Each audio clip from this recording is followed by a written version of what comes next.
a guy that a guy that we had on is a big conspiracy theorist. He did a video on me where I was wearing this V-neck t-shirt, and it had these two eagles right here, and somehow he found an Illuminati emblem that had similar to those two eagles thing, and he superimposed them on there and said that, oh, this is a clear sign that he is a shield for the Illuminati to try to avert attention to the organization. Hey, Connor, stop giving away the secret. Are we live? Yes, we are live, I believe. Yes. Okay, perfect. All right. I'll give them the new link, by the way, people. Welcome back to the show, the after show. We've got a lot to cover in this after show. So a lot of moving parts. If you are just joining us, we had a debate between Aron Ra and Reformed Christian Apologist on whether or not the Bible was still relevant. And as if it ever was. That presupposes that it ever was. Are we sure we're live? Because it's actually I'm just on YouTube and I don't. We're live. We're live. And let me say this as a side note. I'm a little disappointed that RCA brought up the thing with Dr. Bowen, and when I explained that I just wanted to pop in for 5 minutes and try, so we could suss this out and he could give his time, that he didn't want to come in, and instead implied that I was trying to pick him up. I mean, is that what everybody else? I kind of got. Yeah, kind of. Yeah, he was trying to gracefully bow out and made a really poor joke. Yeah, it's just. Well, he wasn't thinking that I was hitting on him, was he? I think he was just saying whatever he had to do to leave. Honestly. Okay. Probably.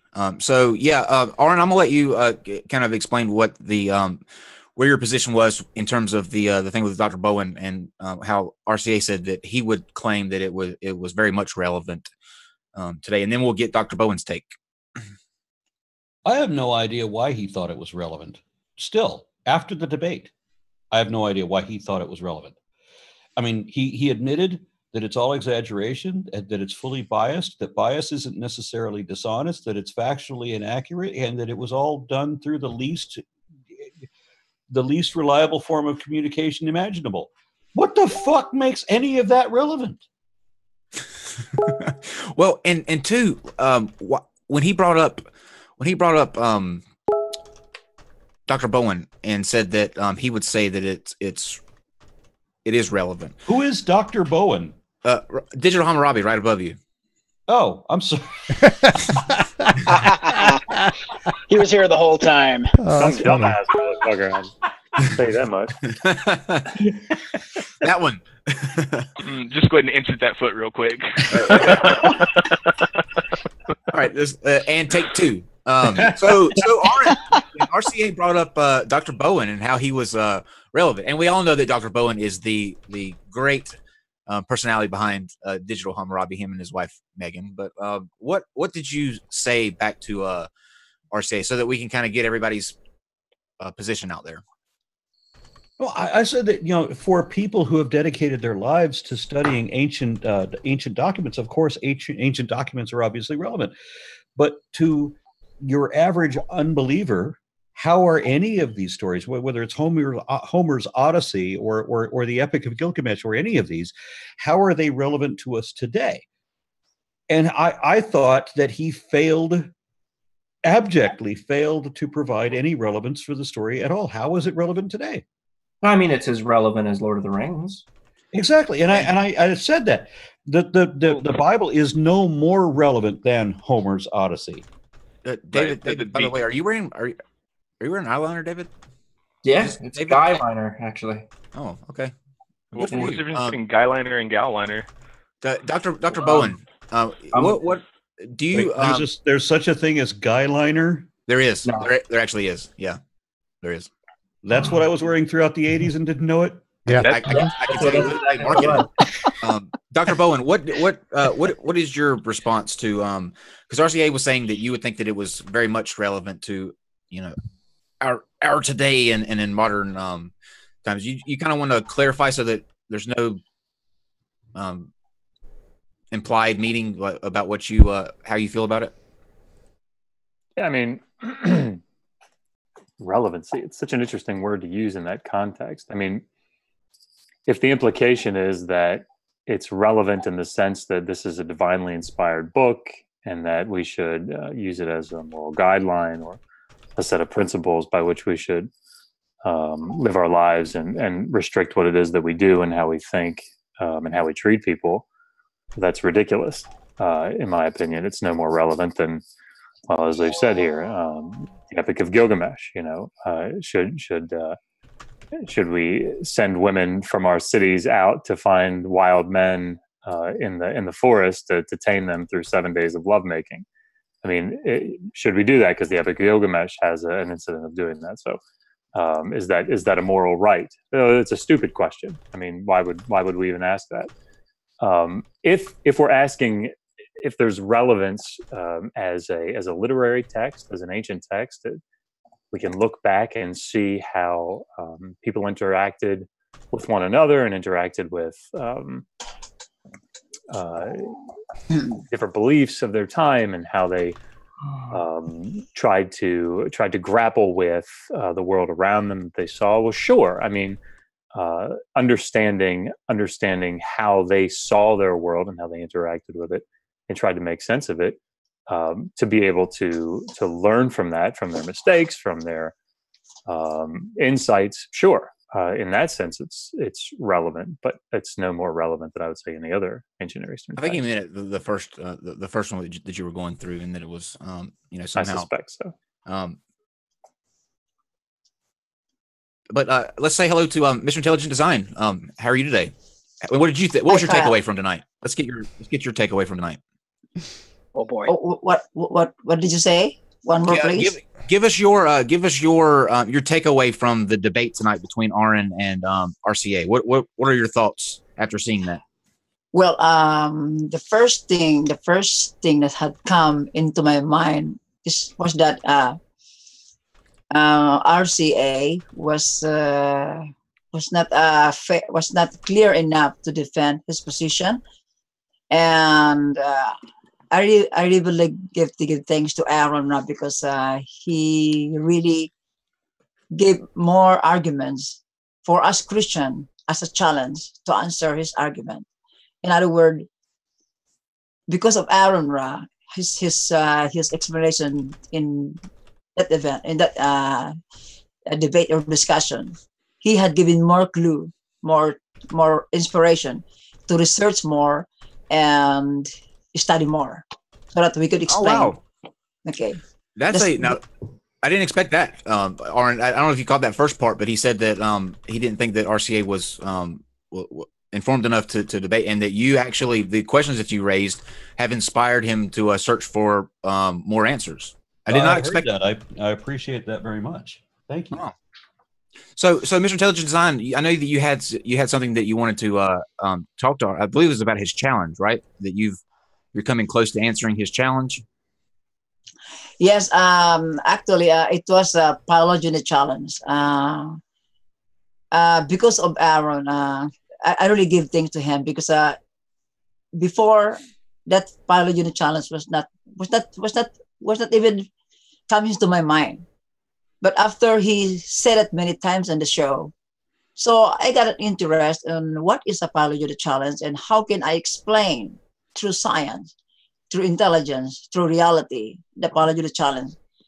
I made the first part of video of the challenge, and the second part is maybe next year. So I really, again, thank you, Aron, for your video I think was in 2014, but it's inspired me again to go to reality and answer the challenge, and I really like it. Thank you.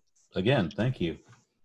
So what's your answer to it, Mr. Well, Justice? he says he's not going to have that prepared until next year. Well, okay.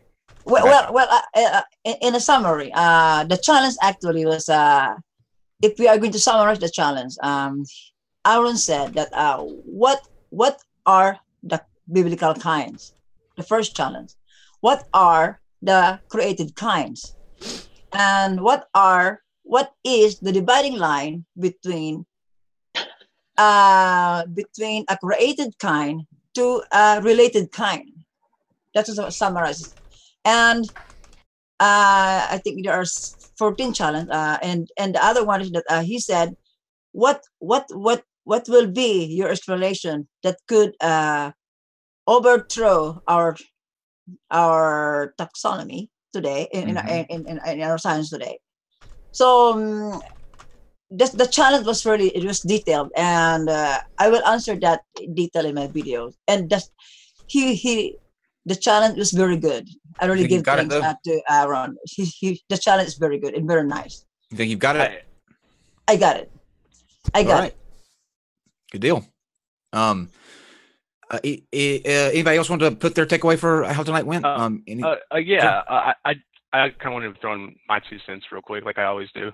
I actually think that, other than religious studies, obviously, I think that the Bible is relevant in the sense that we can look at it and understand how people are corrupted, how people can use religion as a source of power and a source of authority, and how it's been used over the years. Just not even just Christianity, but religion in general. Any religion that we study is relevant if you're looking at it from a theological perspective or an anthropological perspective. But as far as trying to glean any sort of rationality or some sort of relevance in today's society, it has no place whatsoever. Okay. And Dr. Bowen, how are things over at just before I want to go into something, we're going to go to some religious I've got a subject that I want to bring up and see, since we have people who are theists in here, I'd like to get his opinion. But the last kind of pre-thing that we'll do, how are things over at Digital Hammurabi? What have you guys got coming up, and what are you guys doing over there now? Yeah. You're blowing up. You're blowing up. You guys help. That's the only reason. Just did something with Apologist, which was a lot of fun. He made me into a cartoon, which was kind of cool. I suck at recording audio if you watch the video, so that's my fault. We just finished, Aron and I did that video responding to Mike Winger, and I just recorded the paper into a video format, and then Megan did her magic and turned it into a really good presentation. That should go up tomorrow. It's 24 minutes to answer the Ezekiel 26 prophecy of Tyre, which should be really good. And I think I'll be going on Aron's channel in the near term. We are going to be looking at Daniel, book of Daniel, and the prophecies that are in it. And the main question is Daniel written early in the 6th or 5th centuries, and making those prophecies genuine? Just prophetic. make sure that you wear a name tag that says Dr. Bowen when you go. Indeed, I will. You have to wear the official priestly garb of the time too. Edgar, let me ask you this: we had spoken earlier before some weeks ago in the live chat where you said that you actually wanted to ask Aron some questions. Do you have those questions ready for when he comes back? You can ask him. Yeah, I can ask him about the Noah's flood. Okay, probably. Right. Yeah. I have a question for Dr. Bowen. Sure. If not now, maybe a little later. Yeah, it's to do with tonight's show. Bowen as well, actually. Go ahead. Hold on one second, David. Let Brian ask his question, then we'll go to David. Okay. Well, my question's real simple. This is an atheist trope I've seen even in a meme form in various atheist groups, that the authors of the Old Testament were nothing but ignorant, primitive savages. Would you say that's an accurate description? Totally.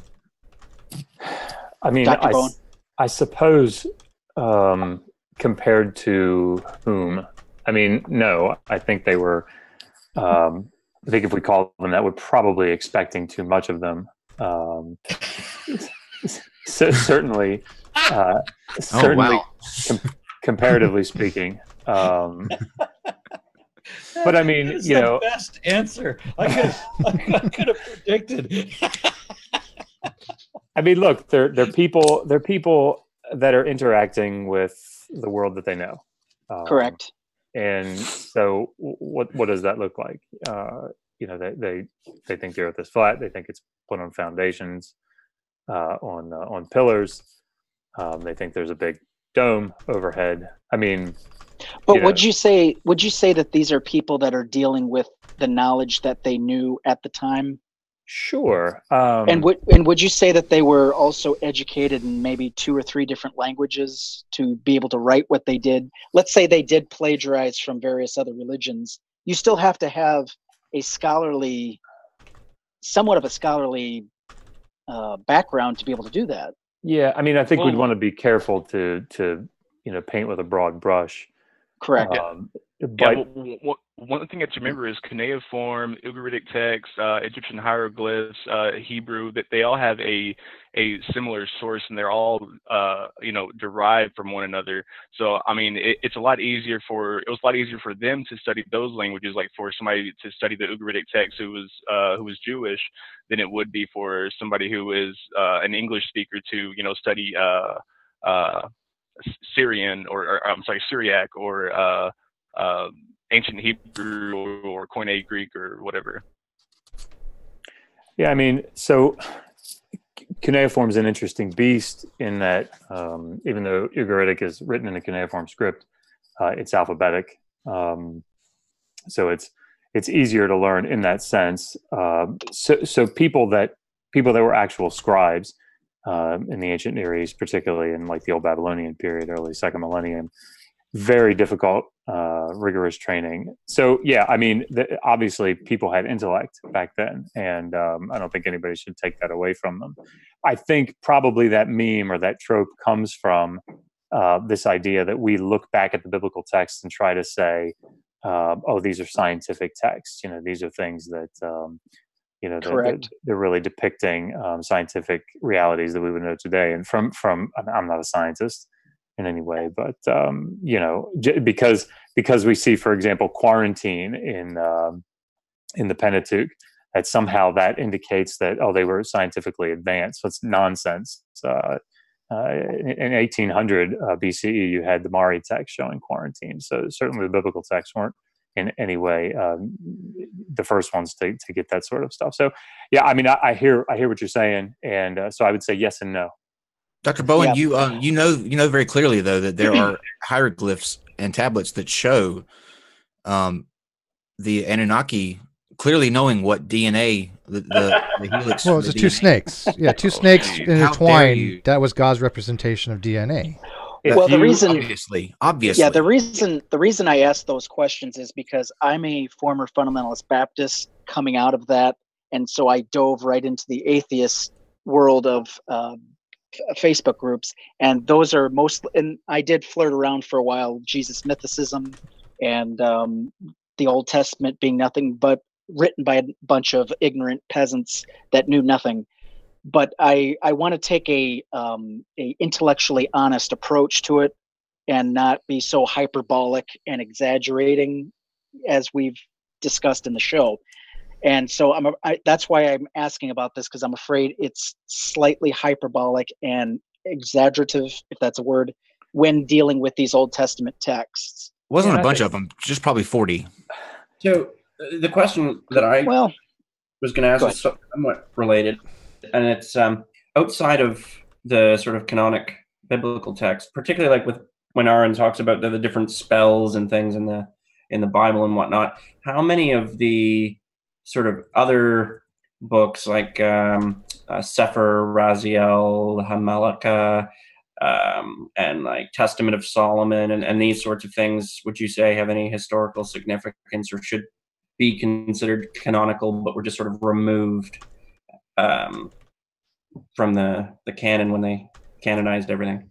Yeah, I mean, I'm certainly not a pseudepigrapha scholar, but we could talk about maybe a couple of the texts. Making these apologies, you can look at these scripts, you can look at these tablets from 4,000 years ago and interpret what they mean. You can read them. That's a superpower. That's true.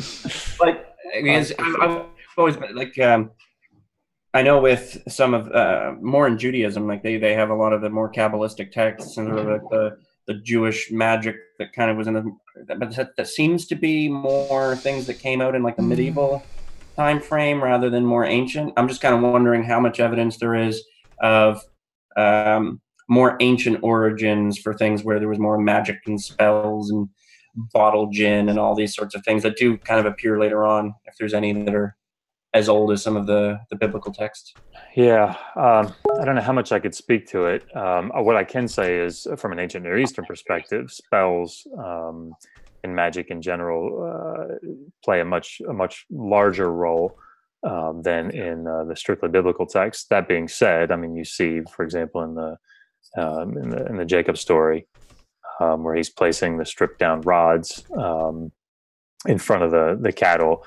You know, this is I always forget the term. The magic where you look at it and so something happens. Yeah, Johnson. Sympathetic magic. Johnson, yes. Yeah, empathetic magic. That's right. Yeah.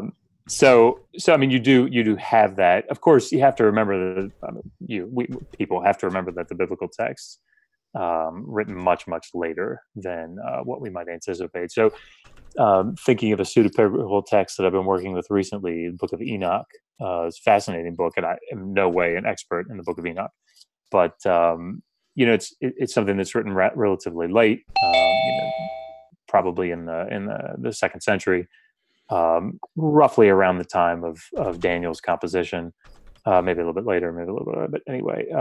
But you see some of these parallels, right? So looking in Daniel, chapter 9, you have the 70 weeks that's supposed to lay out a timeline of history, and it seems all wonderful and magical. And yet you go to Enoch and you see a similar set of weeks that depict the timeline of human history as they saw it. So, I mean, these types of parallels, I think they're important to recognize. Pseudepigraphal texts inform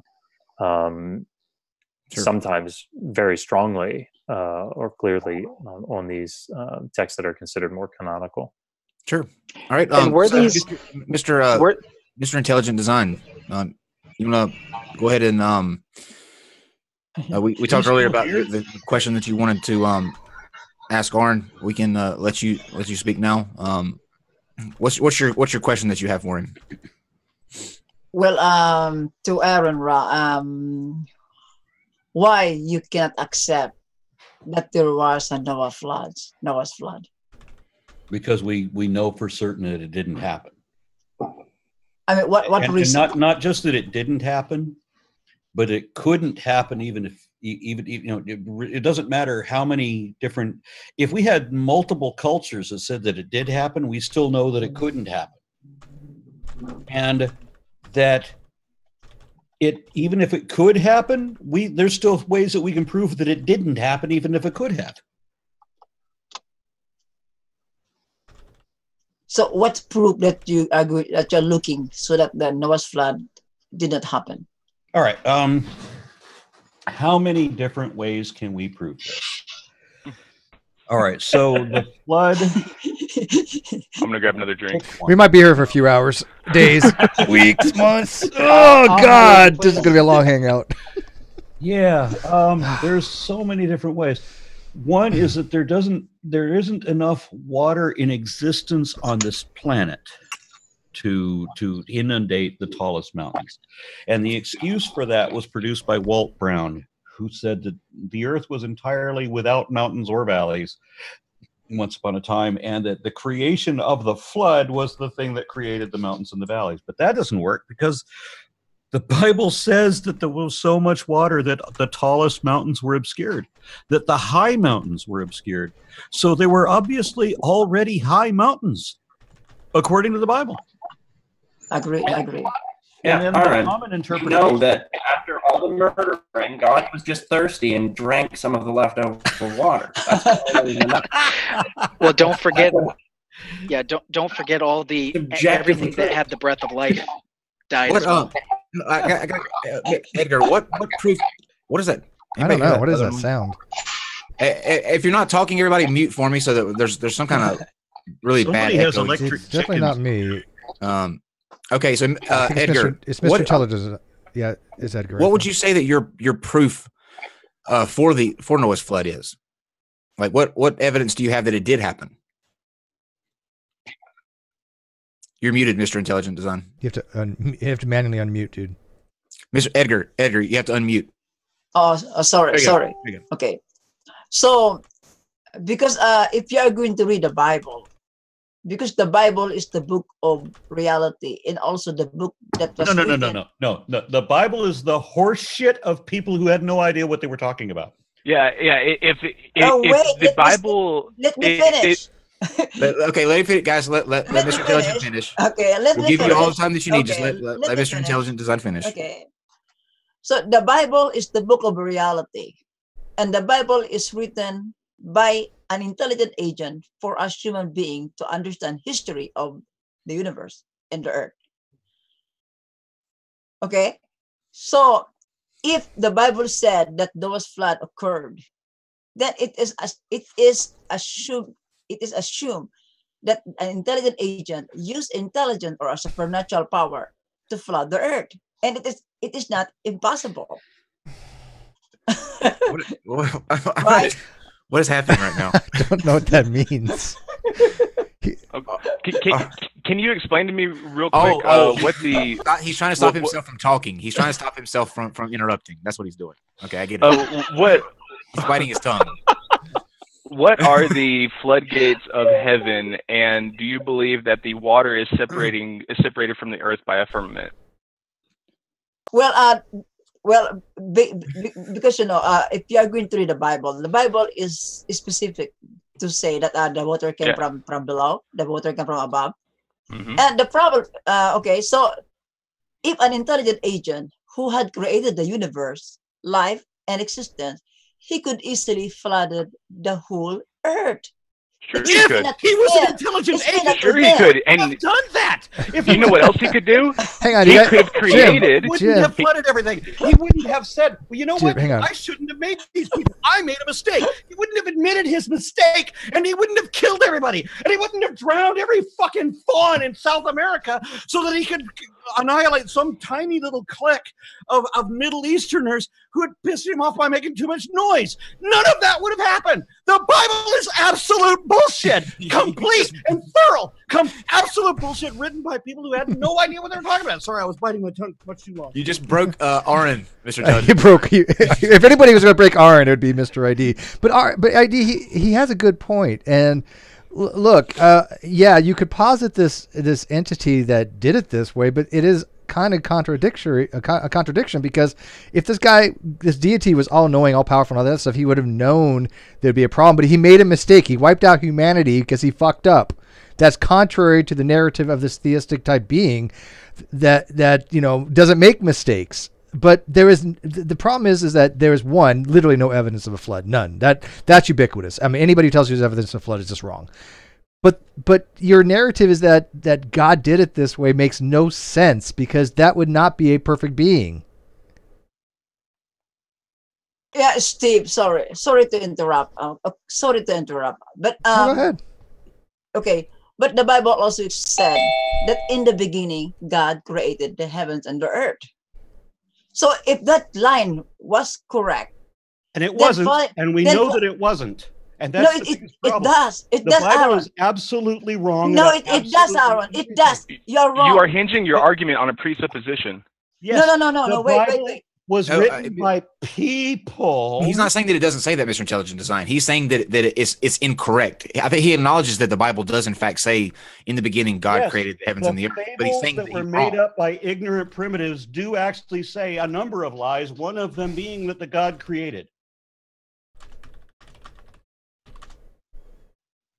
Well, okay. The reason why, Aron, you are saying that because you are assuming you had already concluded into your mind that there is no intelligence, there is no intention in the universe.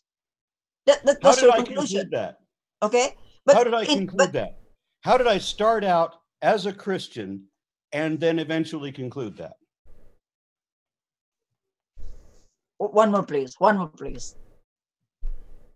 did you say? One more, please. How did he conclude start that? Out as a Christian and then conclude that there is no intelligence to our existence and God did not design, and that the Bible is no different than the Bhagavad Gita and the Adi Granth and the Quran and a number of other books that all purport to be the word of their different gods, but are actually just the myths made up by men. Because you don't know how to categorize them. You don't know you don't know the dividing line. The same way your challenge of biology the challenge. You are asking us the dividing line. You are asking us the dividing line between created and related. So you must also have a dividing line between intention and non-intention. Edgar, can I ask you a question? Okay. Okay. Was the Old Testament meant to be taken literally? All the stories? No, in some parts.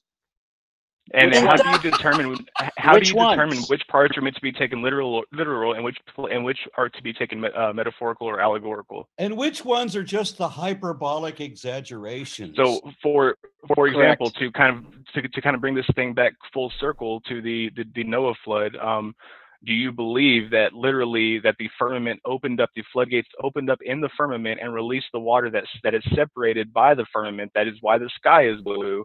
And did the springs also burst forth from the earth and flood everything to over 8 kilometers high? Might I tell you, Mount Everest is over 8 kilometers high, to a elevation to where not only Noah but nearly all the animals, save for the penguins that swam up from Antarctica, and the whatever other polar animals walked into the Middle East to get on this ark, they would have frozen to death at that elevation. And not only that, but the rapid rise in elevation that it would take in order to raise them up that high. You're not looking at this from a scientific perspective. You're looking at this from a presupposition. You're looking at it in the Bible, saying, "Okay, let's see how I can justify this," and then you are picking and choosing what to interpret allegorically based on what you have evidence for. Yeah, that's a good question, Mr. ID. How do you determine what is true and what is just hyperbole? First, okay, because first. Without science, just simple common sense, okay? Without science, a simple common sense. First, the reason why I know. Wait, let me explain. Let me explain. I will give you time. You can't dismiss science while claiming common sense. Yeah, let us use. No, okay, if you're going to claim common sense, then you have to include science. Science is common sense. Include science. Yeah, okay, let us understand. Okay. Yeah, make a scientific argument, Mr. ID, because physically speaking, using physics, it's impossible to have a flood. Completely impossible using enthalpy. Well, everybody. Okay, listen. How would you do that scientifically? Let him get his thought out so that we can hear what he has to say. And Mr. Intelligent Design, we're not going to interrupt you. Just tell us the science behind it and the proof. And sorry everybody about that feedback earlier, by the way. My video card decided to update or something. Okay, go ahead, Mr. Intelligent Design. Okay, the science that I know, because I know about intelligence. Intelligence predicts that if there is an intelligent agent who uses intelligence, it is possible for that agent to make life, to design universe, to flood the whole earth, to raise a dead person to a living person. That is possible if you have an intelligence. No, it isn't. Nothing. Not one word of what you just said is true. Not a word of what you just said is true. No, how do you know, Aaron? Everything you just said is complete bullshit. Then how do you know? You just said that intelligence could make the earth, could make the flood, could create life. No, absolutely not. One absolute fucking liar. There's nothing that is true. Show me one fucking thing we can verify to be true about what you said. Show me where intelligence. Show us the physics. That's all you got to do. Go back before it happened to show that intelligence predicts that intelligence could do this. Show me where we can verify that what you just said is true. Because if you can't show me where we can verify that what you said is true, then you're full of shit. Tag me in. Show us the money, Mr. Intelligent Design. Yeah, show us using the physics. I want to see physics equations right now. Come on. You're a civil engineer. Show us. You have a whiteboard, blackboard, scratch paper, crayon. I don't give a fuck. Show us some equations to how this would work. Okay, so something that you can apply your physics to, something simple like specific. Can you explain? Okay, so you understand how rain works, right? It takes evaporation in order for the water particles to condensate, in order to supersaturate themselves essentially and then fall to earth as rain, right? So in order for it to evaporate, there has to be what? There has to be heat, right? Correct? It must have water and heat. Correct. Okay. So in order for there to be the amount of rainfall in 40 days for there to cover over 8 kilometers of the earth, then do you know how hot it would have to be in order to evaporate that much water? For one, you would have to evaporate not only all of the water on the earth, but all of the water that is cohesed to stones under the surface of the earth. So you're talking about one, an unverifiable amount of water that we're not sure even exists, because what we know exists on Earth is not that amount of water. Or two, you're saying that there is water existing somewhere from up above, because in order for your God to act in a natural way, he would have to act in a way that supports the natural laws of physics. Because once you violate the laws of physics and you say, oh well, God can do it because God can do anything, well, then you're going to have to bring some other evidence than just besides your faith. Well, God doesn't violate any natural law. Okay, so how did he flood the earth in 40 days? By definition, okay, every natural law. How did he flood the earth in 40 days? That's what makes him supernatural. Well, wait. What I said is that without violating the natural law, how did he flood the earth in 40 days? There's no violation of natural law. Because okay, then explain to me how he flooded the earth in 40 days. Yeah, what the Bible has said. I don't care about what the Bible has said. You said that he does not act in a outside of the natural realm, outside of physical law. So explain to me how you flood the earth in 40 days without violating physical law. No, but yeah, the Bible said that the water came from the earth. Is that supernatural? No, it didn't. It is supernatural when we know there's not that much water on earth. The Bible said, but the Bible said that the water came from the windows in the firmament that doesn't exist. The floodgates of heaven, yes, correct, in the firmament. It also says that it came out of the ground too. Yes, right. It burst forth. How do you know that it doesn't exist if he has an intelligence higher than us? How do you know this?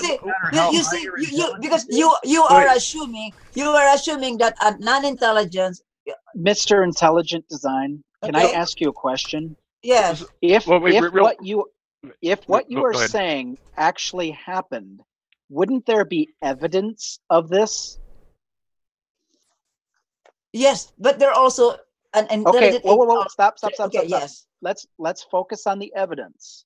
What evidence can you show that this higher above us intelligence, God, caused what you are purporting?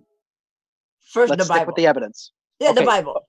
Anything out? Anything out of the Bible? Evidence. Hold on. Evidence, not evidence. Guys. Here's an approach. Here's an approach I think might be better, because talking about science is not working. I think we can take a literary approach and talk about how the story itself is inconsistent with itself. This has long been noted by scholars that there are probably 2 flood stories in the Bible. Within this one narrative, there are 2 separate flood stories that have been combined. If you separate them out, you have 2 complete yet very different flood stories.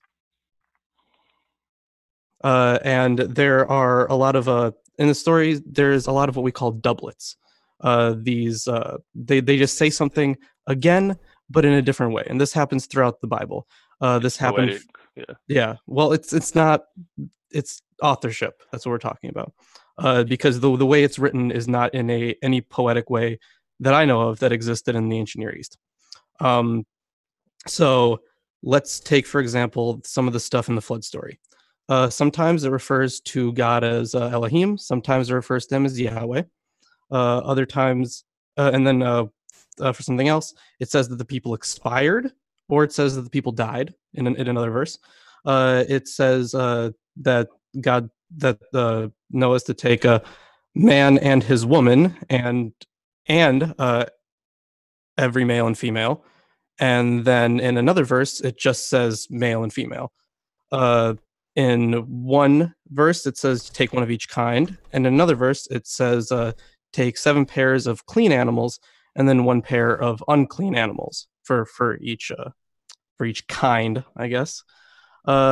In one verse it says that the flood lasted a year, and the other one it says it lasted 40 days. But I've heard something about the rain just lasting for 40 days, some weird kind of. It's fine. And then you have the dove also being also paralleled as its doublet as the raven. In some of it, you see this concern for dates and numbers, very specific kind of stuff, and then in the rest of it, there's just none of it. It seems very to gloss over the specifics. And then near the end of the story, it's what's really interesting is that God is seen as rejecting, and that's kind of paralleled also intertwined in a different verse about oh, sorry, I got a notification. It distracted me. And about my note, and these notes are not super specific, but I'm just going to throw the last one out. It doesn't even really matter.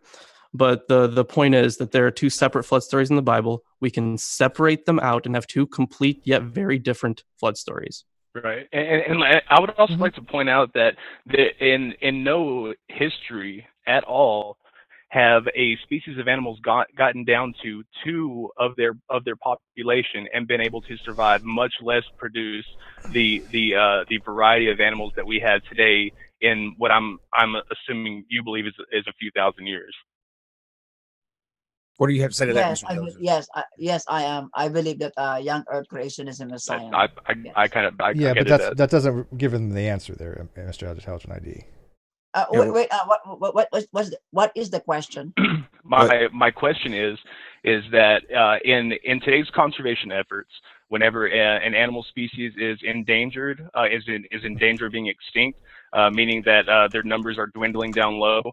If an animal's population gets down below 20 or 30, their chances of survival are guaranteed. In history's existence, have they not gotten that low and been able to make a comeback? So what you're saying is that 2 animals of one kind produced all of the variety and population size of animals that we have today in just a few thousand years? Well, Jim, if I always look at this, okay, if an intelligent agent designed the universe, existence, and life, he could also make the animals on the flood of Noah all dead, and he could also rise them up and put in the same place. Sure. Because what is intelligence if he cannot do it? But Mr. Intelligent, shoulda, woulda, coulda doesn't matter. So hang on. So why did Noah have to build the boat in the first place? Yeah, the boat actually was a representation of the salvation, the rescue mission of God for humans. So the boat was a metaphor? No, it shows to us that he can rescue human being.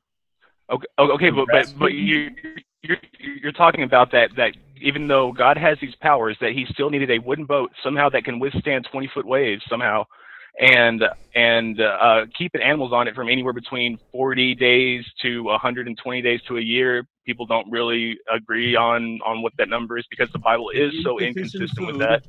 And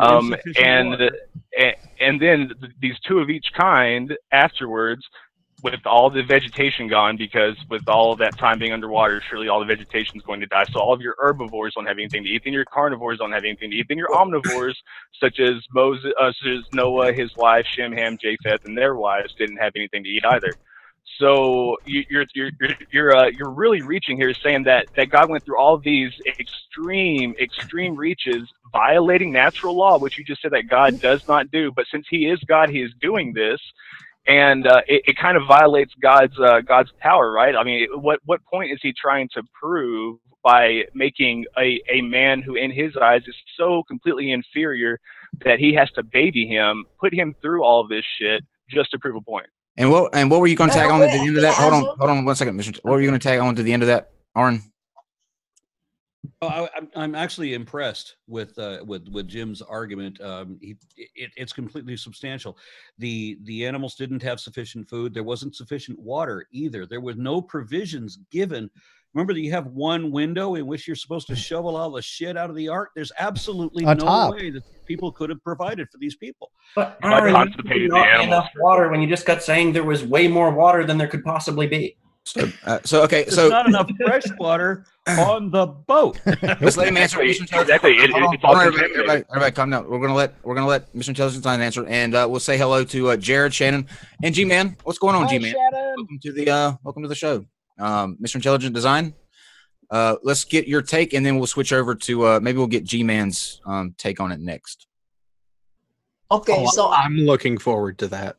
Okay, I always see these things. Okay, the way intelligence design see the Noah's flood is like this: when God could design the universe, life existence with intelligence, he could also he could also flood the whole earth.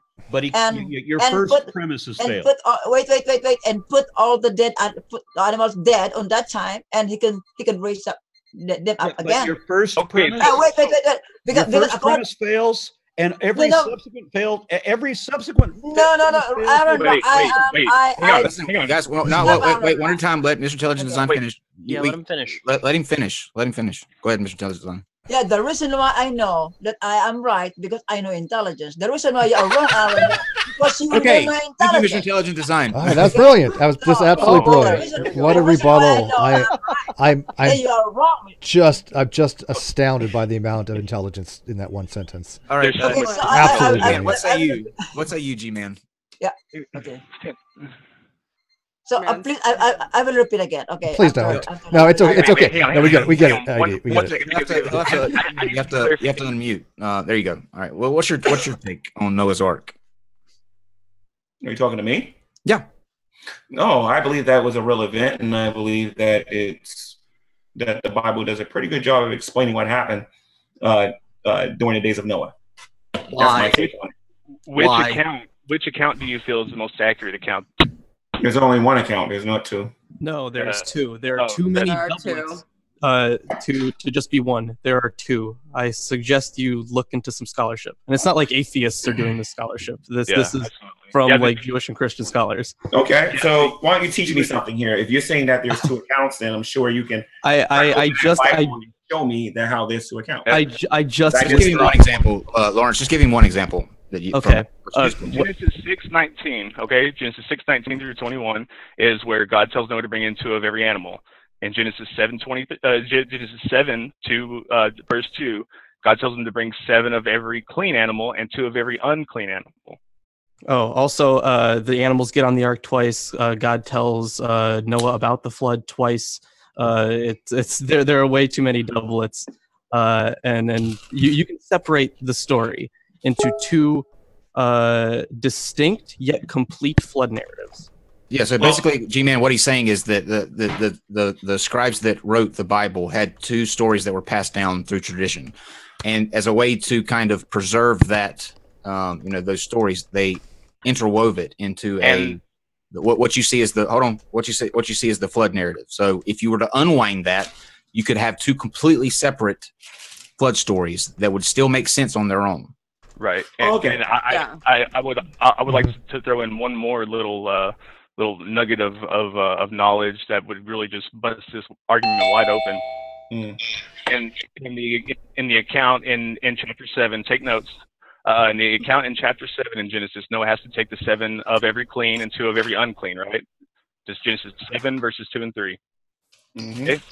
And that directly contradicts Genesis 6, which says to take just one couple. But the problem here is that the whole idea of a clean versus an unclean animal did not exist until Leviticus and Deuteronomy, until Moses implemented his law, right? So why would there be a necessity to distinguish clean versus unclean when the concept hadn't even existed yet? That's retconned. Well, again, to answer your original question regarding how you could make 2 flood narratives. You can probably make 150 different narratives if you want to twist the Bible and lie about it. But there's only one narrative. That's not a lie. No, there's only one narrative. This is modern scholarship. If you want to analyze the text and you look at the style that each of these accounts are written, you can tell. I can actually tell what is interpolated and what is not. Listen, guys. Listen. Look, I know we all have opinions and we all want to get them out, but Steve and I are going to mute everybody while someone's talking so that we don't have this interruption, because all it does is turn into a complete mess, and we want to get everybody's side out. So you will be muted until he gets his thought out, and then we will. You can raise your hand, I guess, because there's like there's a fuck ton of people in here. So if you have something that you'd like to say, just raise your hand and we'll go around and we'll let you respond. But we can't have everybody just jumping in like that. Well, if I can go first. And Jim, you are going to go first, but I know Jim and Lawrence and you guys, you've been talking for a little bit. So we're going to take a break just for a second and let the people who haven't said anything yet say something what they need to, and then we'll jump back to you. But we got to be kind of fair with this amount of people. I don't know how the fuck we're going to be. Oh, no. Jim and Lawrence are doing very well together. I don't know who this person is. Porty Dick. Who is that? I don't want to get a troll in there. Well, here's the thing, though, because that's a good point. That's what we'll do, Aron. That's a good point. So, Gman, whenever you're ready, you can go ahead, and then we'll let Lawrence and Jim respond until we suss out the rest of this. I apologize if I sound a little long-winded when I'm gonna say what I'm gonna say, but I know Kyle, I know Aron, I know NonSequitur. Jim, I don't know you, and the other guy that was talking, I think I might have been in the room with you. I don't know. But anyway, don't get mad at me when I say this, but I like to stick to my claim and what I believe about the Bible, and then if you disagree, then you can attack it. How about that? That's fair, actually. Okay, great. So I believe that the flood did happen. I believe that there's only one flood story. I believe that there are a certain amount of animals that was put on the ark. I do not believe that the ark is a boat, although I believe it was more like a floating shelter, so to speak, with a roof on it. You know what I mean? I believe that the Bible is clear about where the water came from. I believe that it is logical and rational about what happened when the flood waters were open, so to speak. I also believe that human beings were not killed during this time. I believe that they were a hybrid of people that existed during that particular time. And that's my claim regarding it. Now, this other stuff about there being 2 stories and 3, those are positive claims. And I'm going to mute my microphone and hear why you believe that there are 2 narratives when in reality there's only 1. That's it. All right, we'll start with Jim, and then Lawrence will go to you. I would like for you to address my pointing out that the clean versus unclean didn't exist as a concept until Leviticus and Deuteronomy when Moses implemented his law.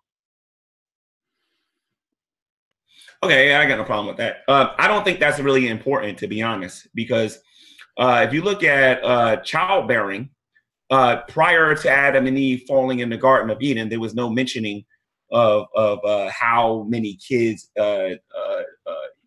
Eve might have had, or anything about them having children. We do know that they were created to subdue the earth and to be fruitful and to multiply. However, we didn't know anything about their childbearing or whatever. We don't even know if they had kids in the garden or not, to be honest. I know that there are different theological beliefs on this, but I'm just putting that out there. Secondly, but that's talked about. That's talked about afterward. You know what I mean?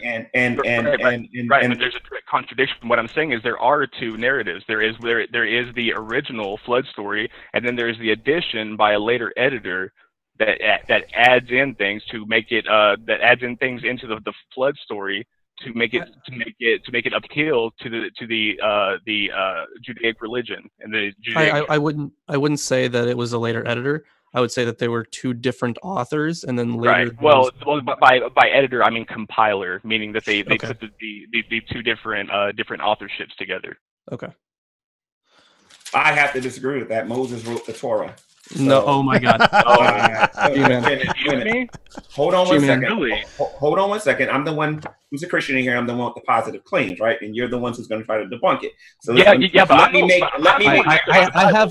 have enough stuff. Let me make my positive claim first. Let him make his claim.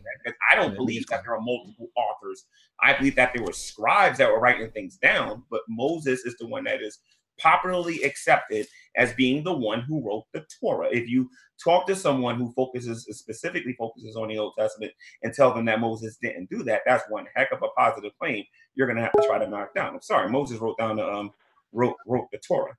the majority of biblical scholars would disagree with you, and the majority of biblical scholars are theists. Actually, we have one right next to me. Let's ask him. This is Dr. Bowen, Gman. He is a actually you explain your credentials, Dr. Bowen, and then you can speak to that.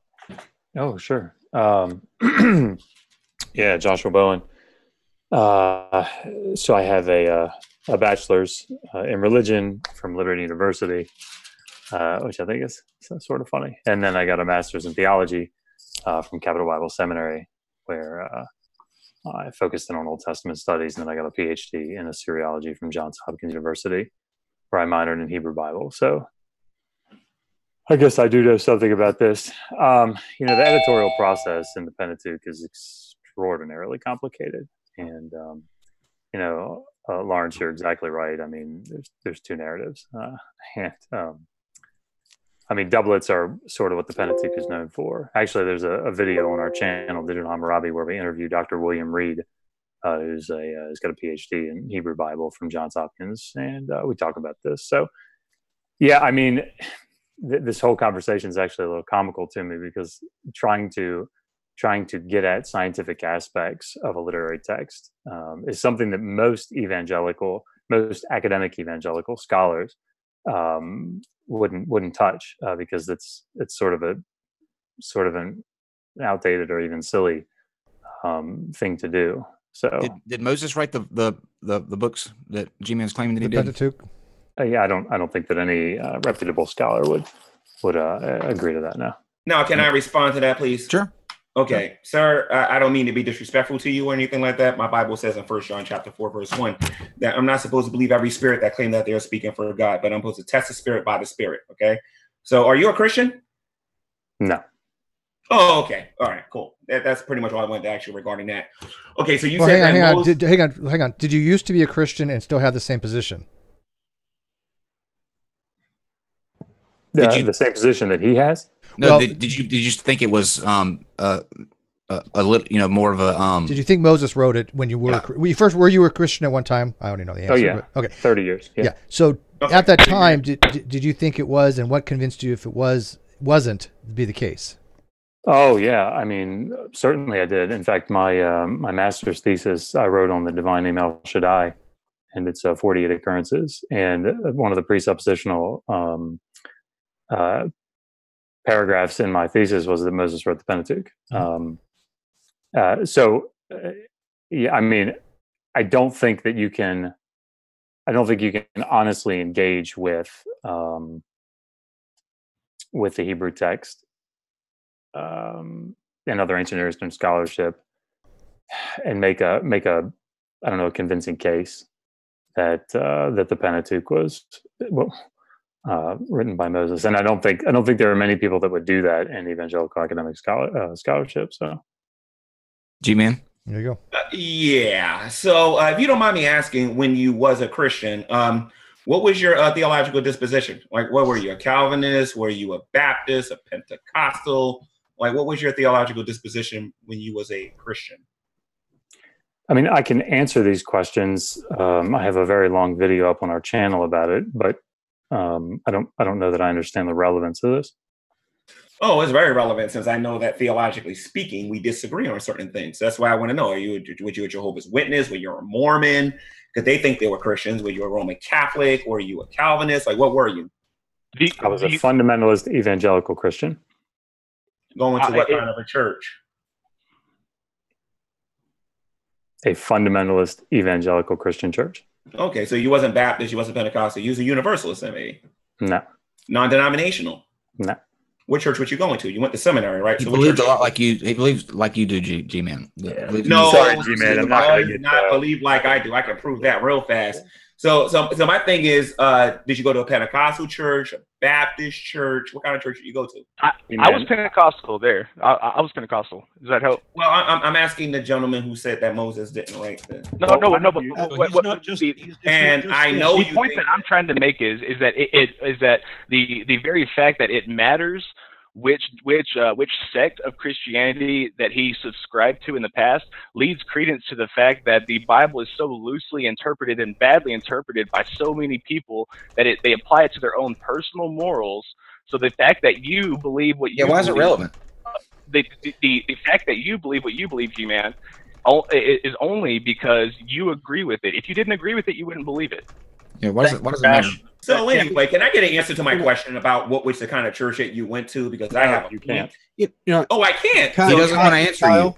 Kyle, G-Man, the answer to the question doesn't matter. Talking over each other.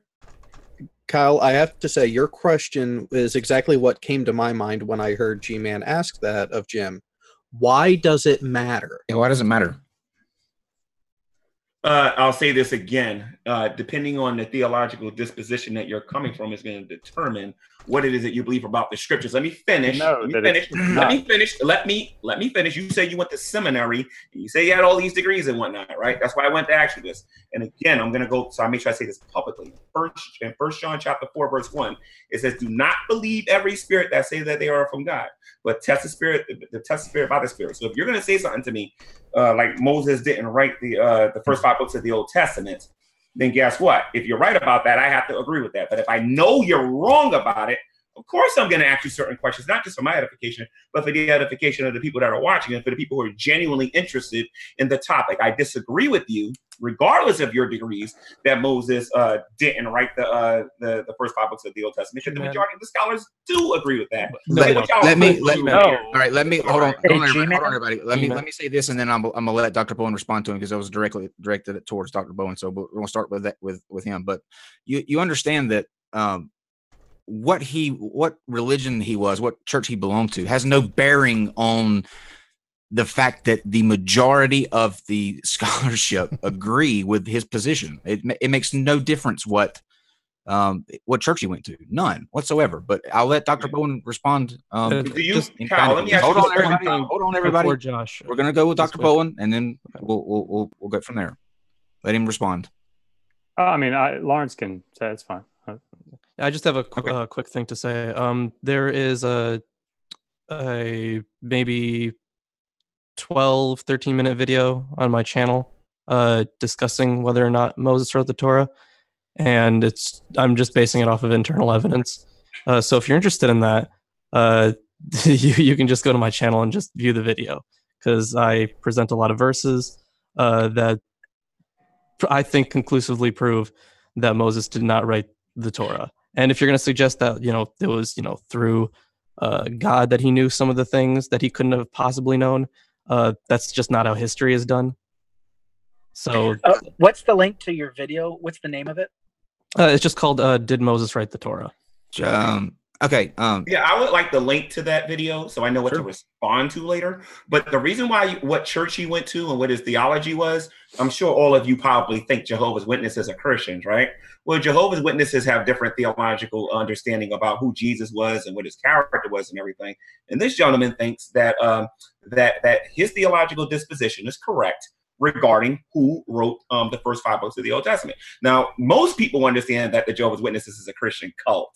He's saying, which is, in my opinion, a false teaching when he's coming out here and he's saying that Moses did not write the first 5 books of the Old Testament. So it is very relevant, which will be easily shown later when I respond to his video. I do want to say this, though.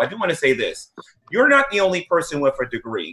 William Lane Craig has a degree in theology. Matt Slick has a degree in theology. There's a whole bunch of other people online that has a degree in theology. And every last one of them would disagree with you regarding whether or not Moses wrote the first 5 books of the Old Testament. Just because you come in here saying, this is my degree, doesn't make you right. I don't know what fallacy that is, but I'll find out what it is later. No, I want to commend. That's not my field fallacy. Aron and Shannon. G-Man made a valid point because his where he says that William Lane Craig has a degree and Matt Slick has a degree, that proves that just because you have a degree, you can still be wrong.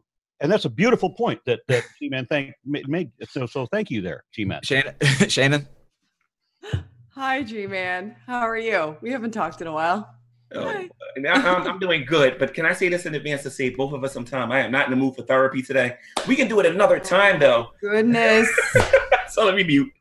I'm not. Talking to Shannon is always therapeutic, isn't it, though, in some regards? You're going to get therapy whether you like it or not in some ways when you talk to Shannon. All I said was hi. right. That was so therapeutic, though. It was a therapeutic high. Defensive there, G-Man. Just a little defensive. A little on guard. Go ahead, Shannon. I'm not being defensive. It's just that my degree might not mean anything anyway, G-Man. Don't worry. Yeah.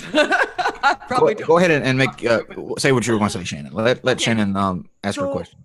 I feel like I don't quite understand why it is that you are dismissing what Josh is saying. It seems like you're going to great lengths to say that he doesn't have the appropriate theology or discredit his education, but you're not actually hearing him out on why he holds these stances. So that is confusing to me, because if you are interested in finding the truth, which we all should be, understanding how he came to that stance should be more important than what his theological history was or whether or not it aligns with yours. You should actually hear out why he thinks these things and how he came to these conclusions, as opposed to just simply finding ways to attempt to discredit him without even hearing him out. Is that not fair? I haven't formed an argument yet. I just asked him a couple of questions. That's what's funny about this.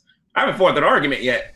But you haven't heard. No, you riled against him for his position without even understanding why he holds that position. So I'm not even certain what you would be forming an argument against. Well, because here's the you thing. haven't heard how he formed his position. Here's the thing. I just wanted to find out if he was a Christian. He said no. He told me about all of his degrees that he had, that he went to seminary and whatnot. If you know anything about us Christians, we're not impressed with how many degrees that you have.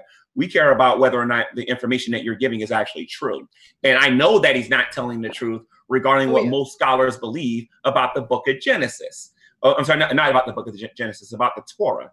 Okay, if I invite the Hebrew Israelites in here, or if I invite other Christians in here that don't even necessarily like me, all of them, or 99.9% of them, are all going to tell you who wrote the Torah, and it is popularly believed that it was Moses. Just because Can you cite your sources? As a deconvertee. Unfortunately, G-Man just said that he appreciates the facts, but then he also just pleaded for popularity, that 99% of whatever he could dredge up, but he's not talking about any actual scholarship. Aron, that's a horrible argument, Aron, because you just got finished saying about that. The degrees. He said, wait a minute, Aron, I didn't say so that. He can go down to his local church, and if his church has 150 people, he can get 150 people who don't know dick about Jack who will agree with him.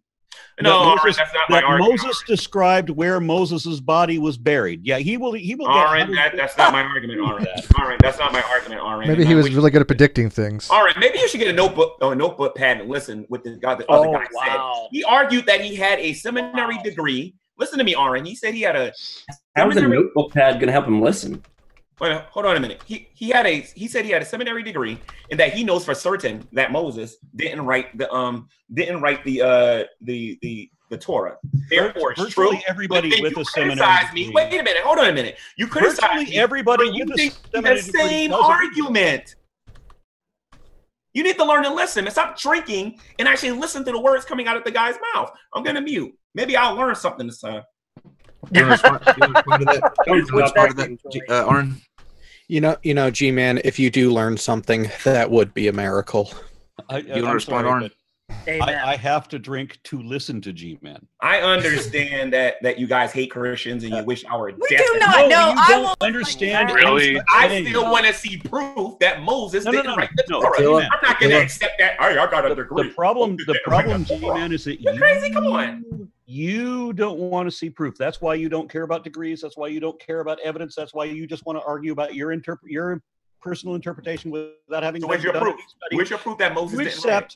You accept that the PhD we were just referring to was once a Christian and now is not, and he has. Well, I know why he's not a Christian no more. I know why he's not a Christian no more. But you don't want to hear those, so you project those onto the rest of us. I know why he's not a Christian. That's easy. He's an apostate. Attila the One.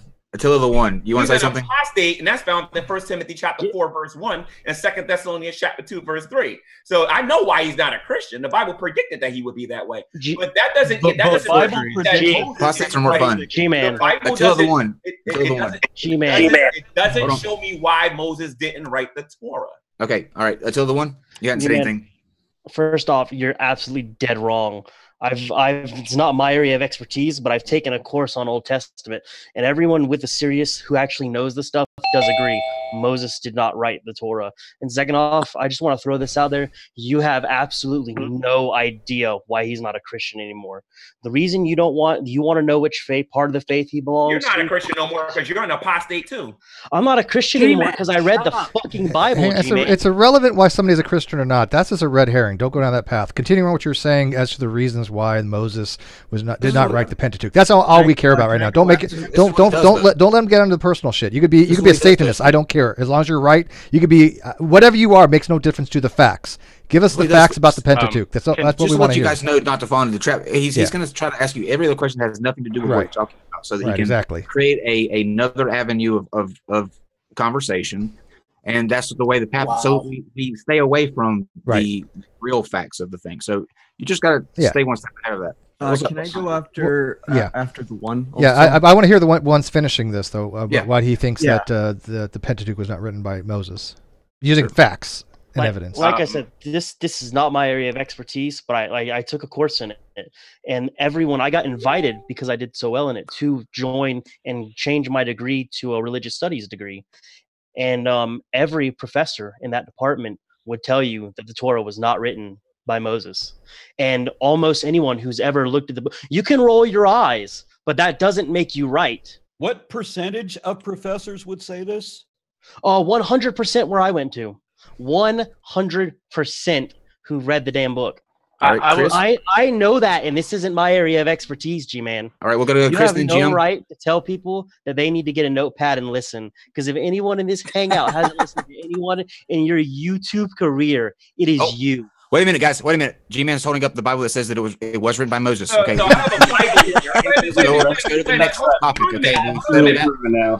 Very good. Hold on a minute. This is written by scholars. All these years. The scholar says it's written by Moses. I also feel like we're part of like some. I also have the Torah behind me too, and they would tell you that Moses wrote it. All right. So I don't know what you guys are talking about regarding the false information. All right. Calm down, everybody. We're gonna go to Chris real quick. He hadn't said anything, and then we'll go to Jim. Okay, G-Man, I just want to note to everyone, there's no point talking to G-Man because he's just going to sit here with dishonest tactics just dismiss anything that comes his way. But just to make you happy, I chose out of just randomly off my shelf, because I have hundreds of books on these topics.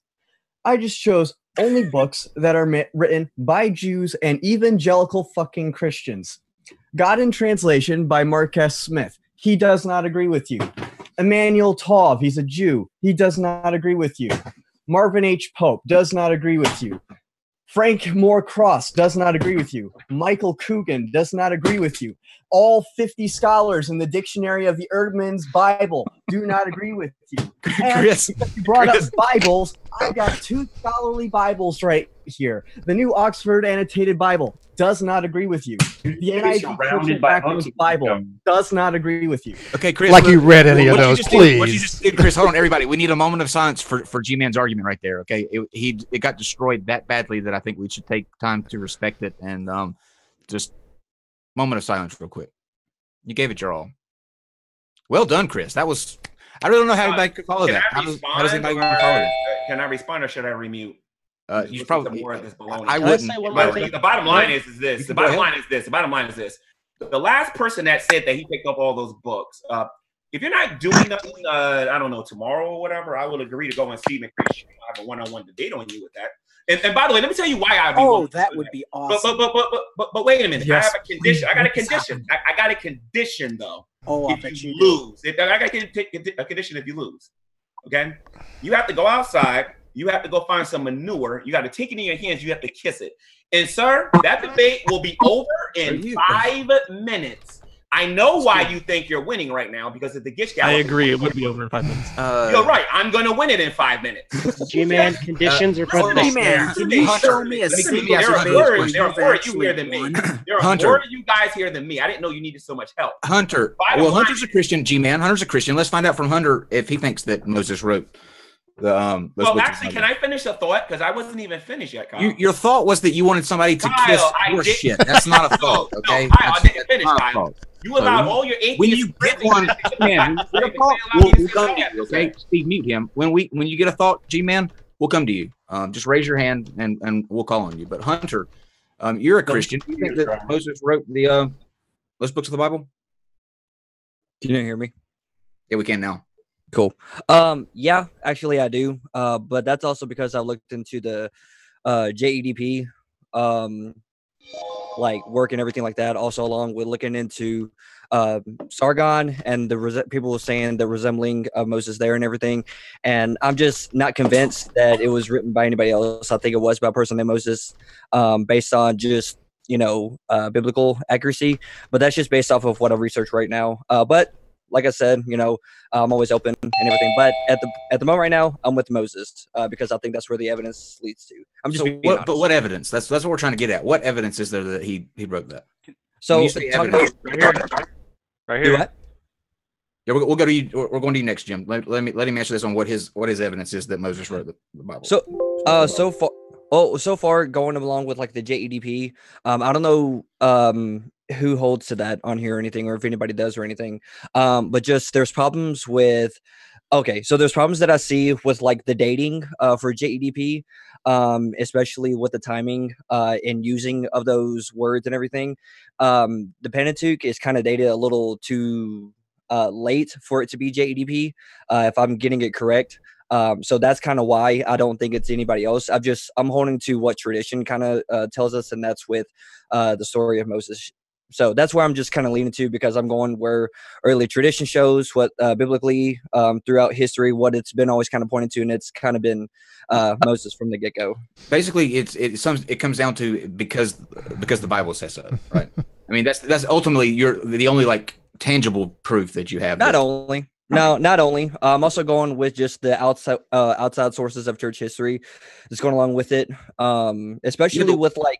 What is that though? You keep saying the outside church history. What are they? Honestly, I haven't heard an argument either way from either side. Okay. How about we do this, Kyle? I know nothing about this shit. I don't know about the Pentateuch that much. I mean, I'm not educated on this. I'm the first person to admit this. I need a person from each side to convince Kyle and I using some kind of evidence we can look at.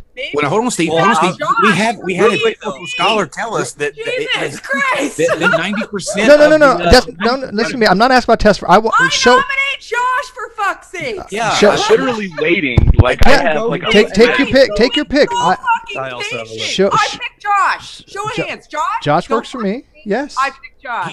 He is the authority. Josh. And Christopher. No, let's go with Josh, and then G-Man could show his evidence from whatever source, and Josh can show his evidence. I want to see physical evidence that would make me go, you know what? It's got to be the case where Moses didn't write this, or got to be the case Moses did. I have no accolades. I have no degree. I mean, can I give this a shot real quick? I'm very happy for him to. It's absolutely fine. I know. Well, you're well versed in this. I don't mind. Dr. Bowen, we do want to hear from you. I just want somebody that gives me something I can look at. I mean, look, I have absolutely. I mean, I think it'd be fantastic. Jim, is that your name? Yeah, Jim. I think it'd be great for you to do it. You and Lawrence have been doing a fantastic job. I mean, you guys are spot on. They're great. I guess the only thing that I would say to sort of back up what you're getting ready to do is, one, I probably won't say a whole lot more because I don't see a lot of value in talking to G-Man. And this is my first time doing that. It'll probably be my last because I have better things to do with my life. But laughs. That's a value. Yeah, and I can get my laughs in other ways. Good point. Painful. Good point. I'm sorry that you thought I was going to come in here and just be here so you can laugh at me. I don't give a fuck about you, man. So, but I'm glad you said that. But sir, I'm glad you said that. Can we mute him while I? I'm glad you said that. History has been made. I'm glad you said that. Steve. That's the thing. Can you? I don't have to. G-Man, just let. Okay, you're muted. Let one of them give their evidence.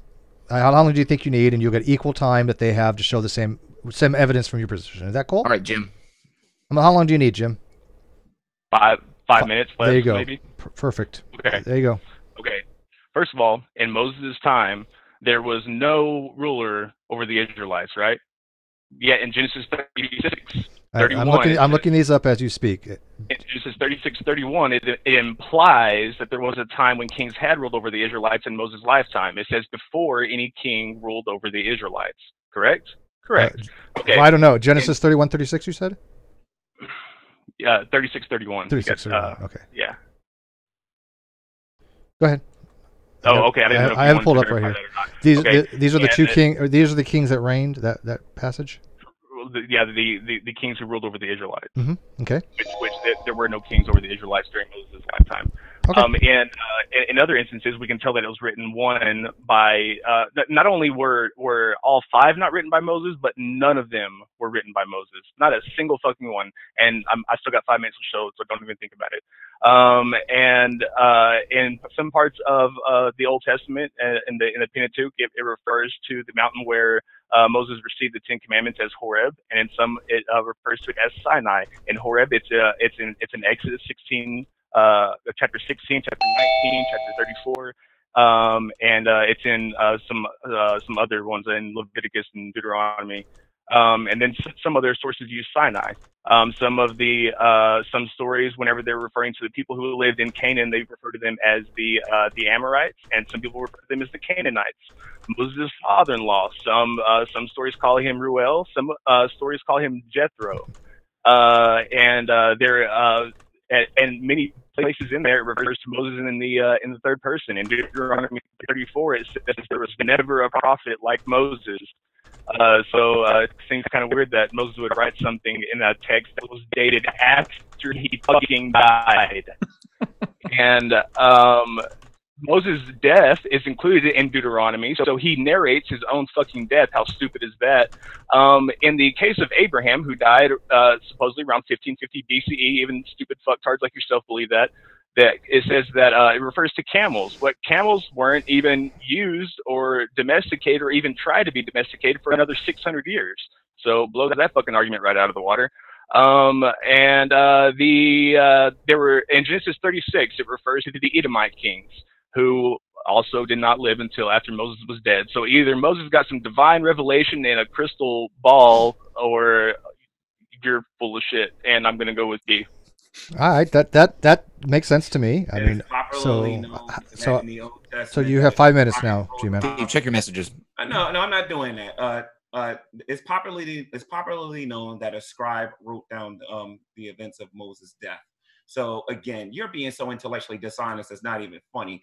And so wait a minute, I didn't interrupt you.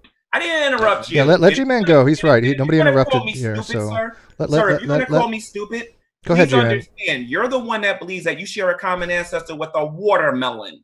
All right, and that you evolved. Don't assume what I believe. And a rat. So if you want to call, listen to me, dude. If you believe in evolution, that's what you believe. You got 5 minutes. You got. Hey, Gman, you got 5 minutes. You've got 5 minutes. Shut the fuck up for a second. Let him finish. You've got 5 minutes, Gman. You're using it. You're using your time. Go ahead. Go ahead. These emotional fanboys in here. Go, G-boy. I want to hear the evidence. Stay on topic. Jim gave you the evidence. What's your evidence? These emotional fanboys. G-man, listen to me. Go ahead. The Bible clearly teaches that Moses is the one who actually wrote the Torah. Do you want to know how I know that? For the guy who was going to lose to me in 5 minutes, who did Jesus say wrote the law? Just curious. Who did Jesus say wrote the law? And by the way, this is going on my channel. Jesus said that Moses wrote the law. Because traditionally, that's what Jews believe. I'm not finished. I'm not finished. Take your opponents like a man. Thank you. You asked me a fucking question. Jim, I'm gonna mute you, Jim. Let him talk for 5 minutes. You got 5 minutes uninterrupted. Give G-Man 5 minutes, and then we're gonna take a vote on this. Who's got better evidence? Okay, thank you. If you're gonna talk to me about the Bible, dude, read it first. That's all I'm saying. Read the Bible if you're gonna talk to me. That's number one. Number two, Moses wrote the law, and the law is typically called the Torah. And the law is called the Mosaic law. Jesus said that Moses wrote in the law because Moses wrote the Torah. So you can sit there and say, oh, you want that he didn't. Trust me, dude, you laughing right now. When this goes on my channel later, they're going to be laughing at you, calling you an intellectual idiot. Because you don't know what you're talking about. So I got an Old Testament reference, come on your channel and I got a New Testament reference. I'm not done yet. I got an Old Testament reference and a New Testament reference that proves that that Moses wrote the Torah. And now, if the other guy Joshua wants to sit there and lie and say the majority of scholars out there don't agree that Moses wrote it, again, I'll pass that on to James White and some of the respectable people out there that's actually studied the Bible.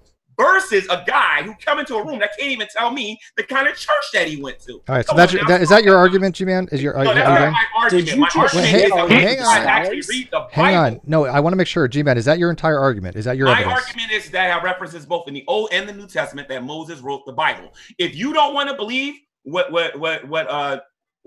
is written in the Old Testament and what's written in the New Testament, then I have no reason to believe anything that you guys are saying right now. All right. Because you're supposed to be going by the claim, not according to what you're making up. Potato. Okay. Yeah, I got. Let Shannon go next. I just got to say that between both their evidence, G-Man was completely circular. There's no evidence to be had. He's literally saying the reason this is true because it says it's true. That is circular fallacious reasoning. So what Jim said makes more sense to me. How did Moses write the things that he wrote in it? If he was the one writing it, it makes no sense. What? G-Man didn't make sense, Steve. So I'm going to vote for Jim on this one, and I have no idea what the fuck they're talking about. But just by using common sense and reasoning and rationality, Jim makes sense. Oh my God. So I don't know how you can even argue against that. Jesus Christ. How can this be? Break out the good stuff. I don't know about this topic. I only go by their arguments. Say one quick thing, and that's it.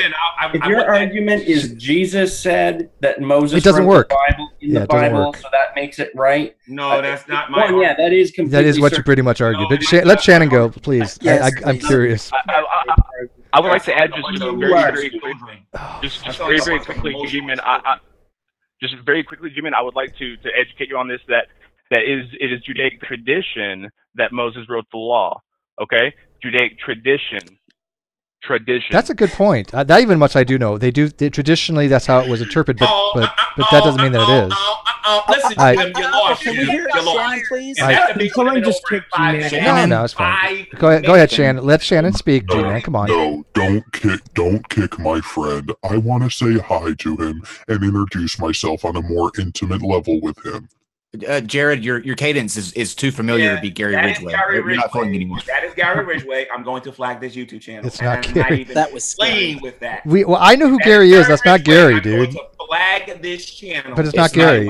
G-Man, shut the fuck up. G-Man, shut up. It has nothing to do with Gary. Okay. Look, all right, so listen. You came mute him for a second, Steve. All right. Please mute the child. Please listen. You're muted, G-Man. Nobody wants to deal with that shit. Dumb child. It was a joke. And for you to say that you would flag this channel for having Gary Ridgway in the first place is beyond stupid. You are an imbecile. Please shut the fuck up. I can get Gary in here right now.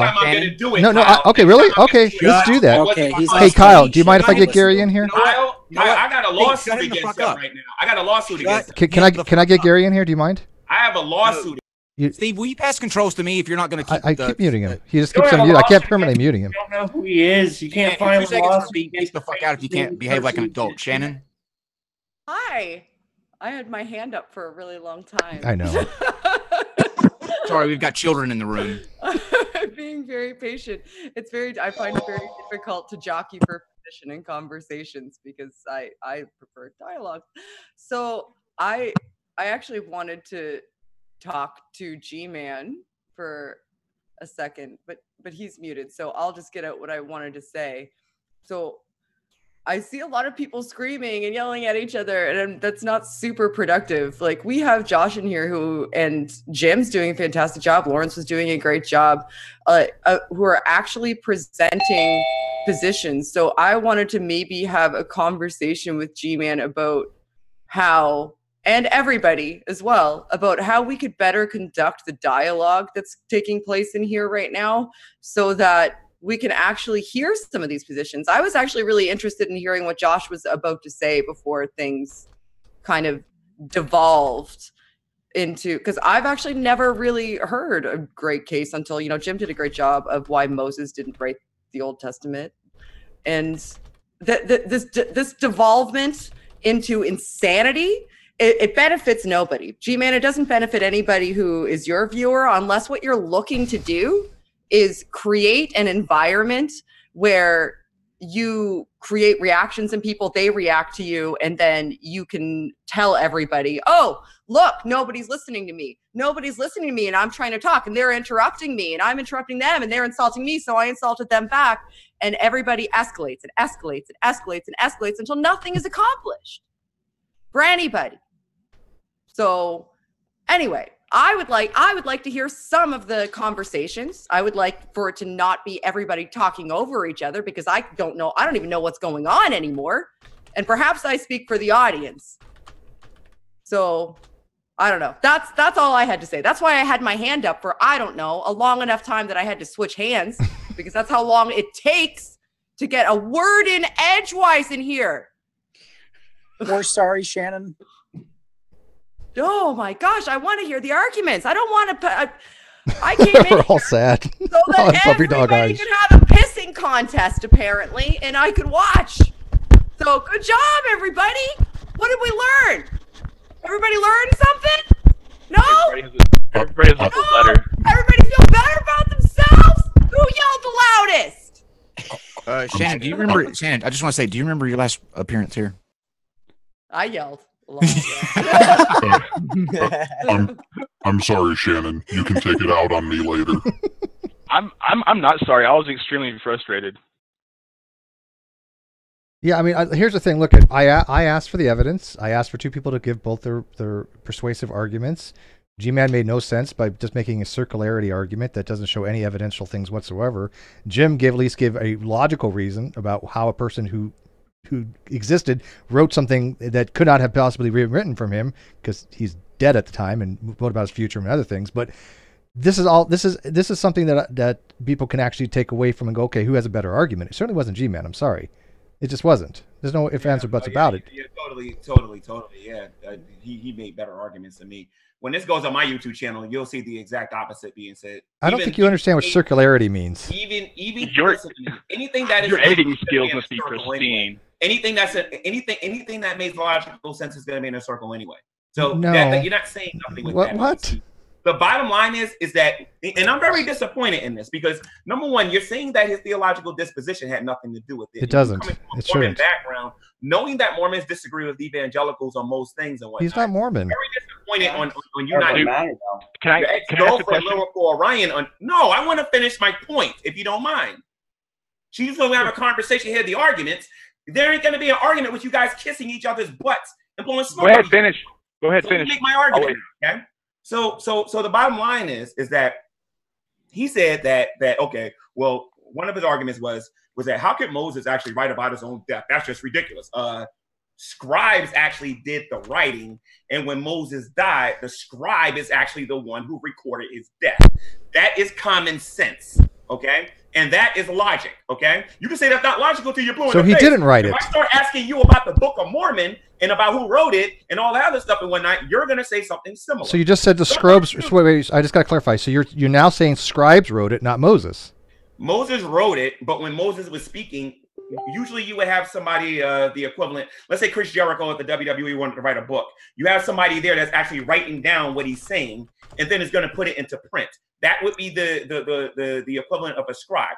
Moses is talking, and then the scribe would record what he's saying. So, and if you don't believe me, you can look it up in a dictionary. It's not difficult, okay? Now, he said that was one of his arguments. My argument is the reason why, one of many of my reasons that I believe that Moses wrote the Torah is that, number one, Moses is popularly understood in both Christianity, Judaism, and in Islam as writing the actual law. It is referred to as the law of Moses. Okay, and then number two, if you look in the New Testament, Jesus is confirming this. We call this exegesis in theological terms. You guys use an eisegesis, making it up as you go along. But proper exegesis is that Jesus referred to the law as Moses wrote in your law. It is written in your law. Moses wrote in your law. And that's being ignored for people that just saying, well, it's not popularly understood by Christians. I can go to my channel right now, put a bunch of people in there with degrees in there and do a vote in there right now, and I guarantee you all of them are going to think he's an idiot for saying that. Okay, so that's that point. And my final point is this. For you guys to argue that you guys are being logical and rational, and I'm being circular, and then you not even take into consideration what I said about the Old Testament, what is understood by both Christianity, Judaism, and Islam, and more importantly, the Hebrew Israelites. If you ever go out there on the street and say, "Hey, Moses didn't write the law," you're gonna get your behind handed to you. I promise you, all day, every day. And I literally teach people about how to handle that law, which you guys have never read a day in your life. I actually do it. If you want to sit there and argue that Moses didn't write it, that's your opinion. You're entitled to have it. However, you need a better argument than, I'm just going to casually say that some Jews don't believe it and this person don't believe it. So 99.9% of the Christians out there don't believe it. That's a lie. That is a straight up lie. We got a lot of people. We got a lot of people hands up. Kyle, can you pick on people? And then can we get to Josh at some point? Because somebody needs to explain to Gman what circular reasoning is. Because I like to get to Josh now since he keeps. Yeah, I do too. Everybody has their hand up. Can we get to Josh though? I really want to hear Josh on this. Dr. Bowen, just for the love of humanity, just shut him down. Make the pain go away, dude. Give him the mercy shot, the coup de grace. Everybody do this. Come on, heart for Josh. I mean, I don't know exactly. I don't know that there is an argument that G-Man would accept. And I feel like, I mean, Jim has laid them out, right? Lawrence has laid them out. And that's just the beginning. I mean, what it would take to go through the complexity of the Pentateuch. I mean, people spend their careers on this stuff. And I think that I don't mean this in a mean way, but I think it's just a very unsophisticated approach to say that, tradition argues for a particular position, or people on the street think that that's the case. That sort of thinking, unfortunately, doesn't really move us down the road very far. My point, I think, and I think this is what Jim and Lawrence were saying, and Chris as well, is that academia, right, the people that do this for a living, that spend so many years in school studying this stuff day in and day out, be it from literary, archaeological, historical aspects, the conclusion that people draw is not only that did Moses not write this thing, but what was there a Moses, right? I mean, I don't think there's a lot of good evidence for there even being a person named Moses that existed. And this is common literary technique in the ancient Near East. But Josh, Jesus clearly mentions Jesus in the New Testament, or Moses in the New Testament, clearly. So, I mean, he definitely exists. Yeah, I just want to point out too. I feel like we've lost the original entire point of the conversation, why this came up, because I'm willing to give G-Man, yep, some dude named Moses wrote it. It doesn't matter. That just means I know who to blame for coming up with a ridiculous story that proved didn't happen. There's no evidence for it. There was no global flood. So it doesn't matter. It really doesn't matter. Yes, there was a global flood. The original point. We have all kinds of proof that there was a global flood. What we don't have proof is that you evolved from a single cell organism. No, we have all sorts. Let's have it. Okay, G-Man, I want to see the flood layer in where you live. Show me the flood layer. Oh, I'll do that as soon as you show me those transitional forms. Okay. Oh, so you can't do it. See, you just changed the topic. And I'm willing to do this. I can actually answer my own question. Great. I can answer my own question. I can tell you where the water came from. Wait, I'm willing to do this, G-Man. I'm willing to do this. Aron and you can do the same thing you and Jim just did. He can give his thing for 5 minutes on all the evidences against the flood. You give us a single scientific evidence for the flood for 5 minutes. Aron, you okay with that?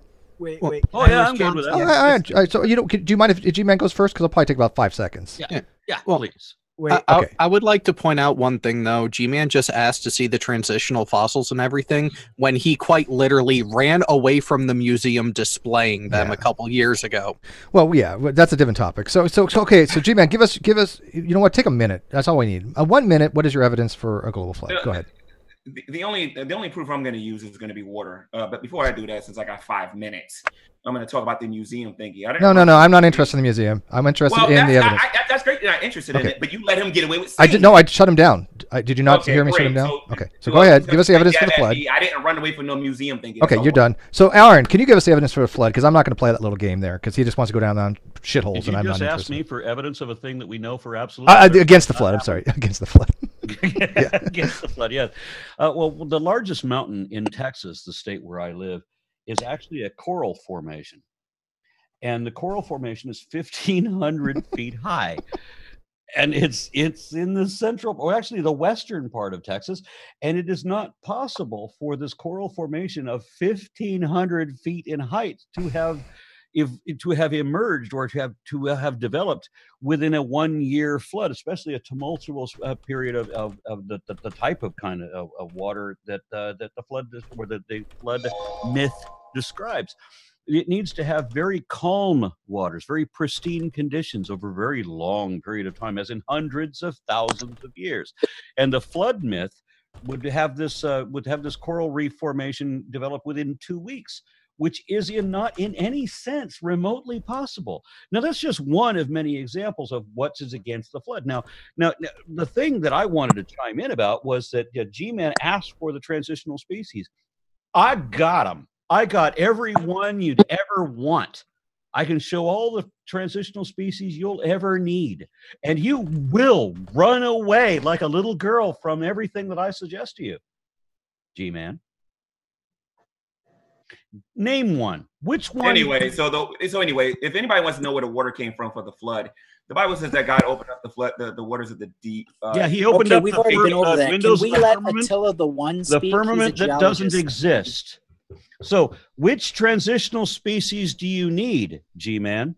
Which one? Anyway, the Bible talks about how the water came from the. So you don't want to know about any of the transitional species that you just said didn't exist? I got hundreds of them. I just need you to be specific. Which one do you want? Because I got them all, you lying bitch. Okay, so anyway, so the Bible says that the water came from underneath the ground, and then God opened up the heavens. Which transitional species did you lie about not having? I was asked a question earlier. Which one do you want to hear about? I was asked a question earlier, and I was trying to answer it. And I'm trying You're to do that dodging the question. Shocker. Piece of shit. Aaron Raw, I'm concerned about your liver and all the drinking that you do. Can I just finish what I'm saying? You're a politician. You're a politician. I told people not to vote for you for a reason. I'm sure he had such an impact. I did. He lost. I can kill myself. He didn't lose. He withdrew, you idiot. That's right. He couldn't raise the money because your numbers are going down. But anyway, the water for the flood. The water from the flood, according to the scriptures, came from underground, and it rained. And it came from the windows in the firmament that we know didn't exist. From underground. No, you guys are always accusing us of not listening, but I got video proof here that you're not interested in anything that I have to say. But you have a video of the firmament? That's fucking amazing. That is fucking amazing. I would love to see what a floodgate in the firmament looks like. I would love to see that. Can you describe that to me real quick? So anyway, the Bible says that the water came from underground, and that the floodgates. Can you tell me what a floodgate is? I'm not familiar with I'm the just terminology. trying to finish a statement. I know that Steve McRae, when he wants to get focused, he does that when he wants to try to look all sophisticated. Is it like a trapdoor? No, this is me really laughing. I'm very sincere in my laughter. So anyway, the water came I have to from turn my underground. mic off sometimes. It's got to swing in because all that weight, you couldn't push it up, so it's got to swing down, right? The water came from underground, and the water came from the sky. As far as his mountain argument goes, Aaron, I got one question for you regarding that, and then you'll convert me to what you believe. Because obviously, you're not trying to convert or change anybody's mind. You're here to make fun of people like atheists do. So my question for you is this, Aaron. You answer this correctly, and I'll drop the flood argument. I'll never believe in it again. But you got to take it seriously, though. That's the only thing I ask. Can you do that? All right. Absolutely. My goal is to help people in your kind of mental condition out of the condition that they're in. Oh, mental condition. Oh, thank you for saying that. I've definitely been using that later. Ask your question. Anyway, so my question is this, Aaron. My question for you is this, Aaron. How tall was that mountain, I don't know, 6,000 years ago, or during the time of the flood? He didn't There was no time of the flood. The flood never happened. That mountain? How big was that mountain during the time of the flood? Listen, you said the flood didn't happen. That's fine. But how tall was that mountain during the time during that time scale? 6,000 years ago, 8,000 years ago. How tall was that mountain? Probably about 6 inches shorter. Yeah, maybe. pretty much almost identical as it is now. I need demonstrable, empirical evidence on how tall that mountain was. It is a fossilized coral reef. It is not a mountain with coral reef on it. It itself is a fossilized mountain. They're called the Guadalupe Mountains. Fucking look it up. You don't got no proof of how tall the mountain was. So, yes! Aaron, that's a bad argument. Can you it's tell a us? bad argument. Does he even know what the hell he's asking? I don't think he understands his own question. Hold on. He doesn't. This is why you're considered one of the biggest morons in the great debate community, because you can't even answer. G-Man, actually, I have some news for you. That title is already taken by you. By but you. Anyway, so look, Aron, how tall was it, G-Man? If I don't know what it is. Tell us the answer, G-Man. Nick can answer this. He's a geologist. Nick, you're telling me I'm wrong? Oh yeah. Let's ask a geologist. I just want to. To empiricism, I hope you're watching this, dude. So how tall was the mountain? G-Man just called me the biggest joke of the great debate community. Yes, you are, because you don't know how to debate. I think he said dumbest. Says the person who's screaming irrationally. Yeah, says the person who doesn't even know what he's actually saying. All right, so who's the geologist? Who are we asking? Nick. Attila the One. Yeah, Attila. Yeah. Hey guys, I gotta run. I gotta be up in a couple hours. So well, listen to you. Look at you run away, you coward. Hey, I gotta run away. All right, thank you, buddy. You're the best. Have a good one. Happy holidays, guys. So how tall was the mountain? He used the mountain as his argument. How tall was the mountain? Attila the One. You want to answer this? G-Man. I'm not familiar with that mountain. I'm familiar with other mountains, but I can tell you that mountain 6,000 years ago. Why are you rolling your eyes, man? I'm trying to be honest with you here. Okay, so how tall was the mountain? The mountain was only a few inches different than what it is now. Okay. I promise you that. I have a question for you. What's your proof for it? Because it is fossilized. All of modern geology. I follow modern geology. I have a very He's a geologist. I follow modern geology. You ain't gonna get away with this one. How tall was that? Mount Guadalupe. I'm answering your question. Hello. Hello. A volcano can create a mountain. Dude, don't bring that pseudoscience with me, dude. What the fuck is he even talking about? G-Man. All right, let me. I got it. So yeah, since Mount Guadalupe is a coral formation, it was not shorter in the 6,000 years that this was a desert climate. It was actually higher than it is now, because what we have now is reduced in size because of erosion. Obviously, coral cannot build in an arid desert environment. Do you understand and accept this simple fact? I understand the fact that you can't tell me how big that mountain was during. I can tell you that it was taller than it is now. Argument, Aron. All right, hang on. How many times do I got to G-smack you for you to understand your argument? argument? All right, I don't want to hear. Listen, can somebody find out the rate of change by which mountain grows? How many centimeters it is a month? We're not talking about a year. This is a coral formation. Okay, okay. Then the rate of growth for a coral formation. Yeah, this is a 1,500-foot coral formation, and obviously, sorry, you're right. In the last 6,000 years, since West Texas was entirely a desert region, that whole time, that mountain clearly did not grow. It has been reduced in size because of erosion. So you're saying 6,000 years ago it was taller than what it is now? Of course, yes. Tell me something, Aron. As far as sea level goes, how high is that mountain above sea level? And I will certainly be looking at this. You understand that it is a coral formation, right? I understand it. Corals come from okay. From the so does coral grow in an arid desert environment? Okay, that desert used to be underwater, though. Right, millions of years ago. Right. But No. 6,000 years ago. G-Man. Would you understand that in a tumultuous torrid that a coral cannot grow? If the coral was underwater thousands of years ago, and if we're talking about a great disturbance, that's even more proof that coral mountain. If we're talking about a great disturbance of water, then you understand that coral can't grow under those conditions, right? It's slow moving water. Do you understand, Aron?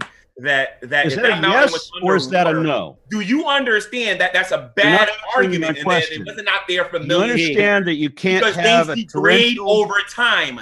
Things degrade over time. They don't get better. A torrential, disastrous condition. You can't be a cataclysm and have coral grow. Do you understand that? Yes or no?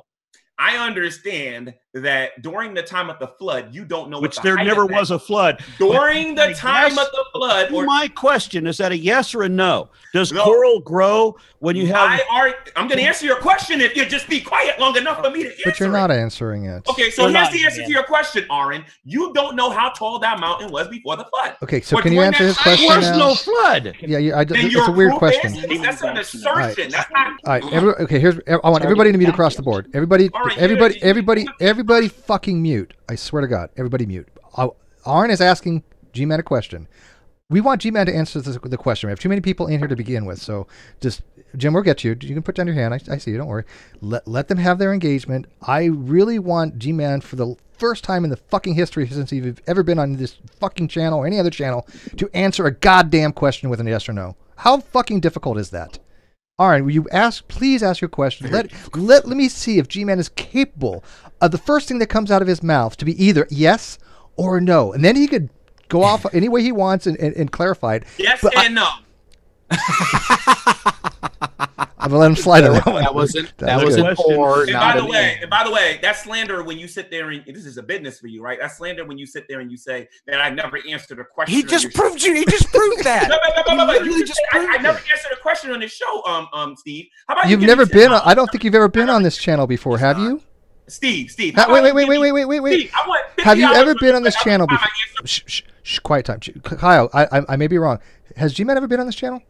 No. Okay. I rude today that he has been now. Okay, so $50 for every question that I've answered, Steve. I want $50. You've never been on this channel before, you idiot.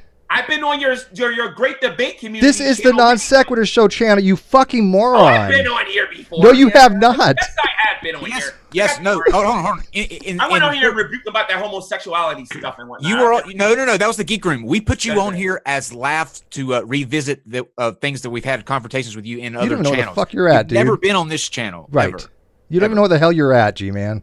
Whatever. So it doesn't matter. I'm talking to Steve McRae. And we have 600 people watching this right now. Listen to you, not even know where the fuck you're at. Who cares? I've been in front of 6,000. Who cares? So anyway, look. So the point of the matter is, Aron, displaying idiocy is not something to be proud of.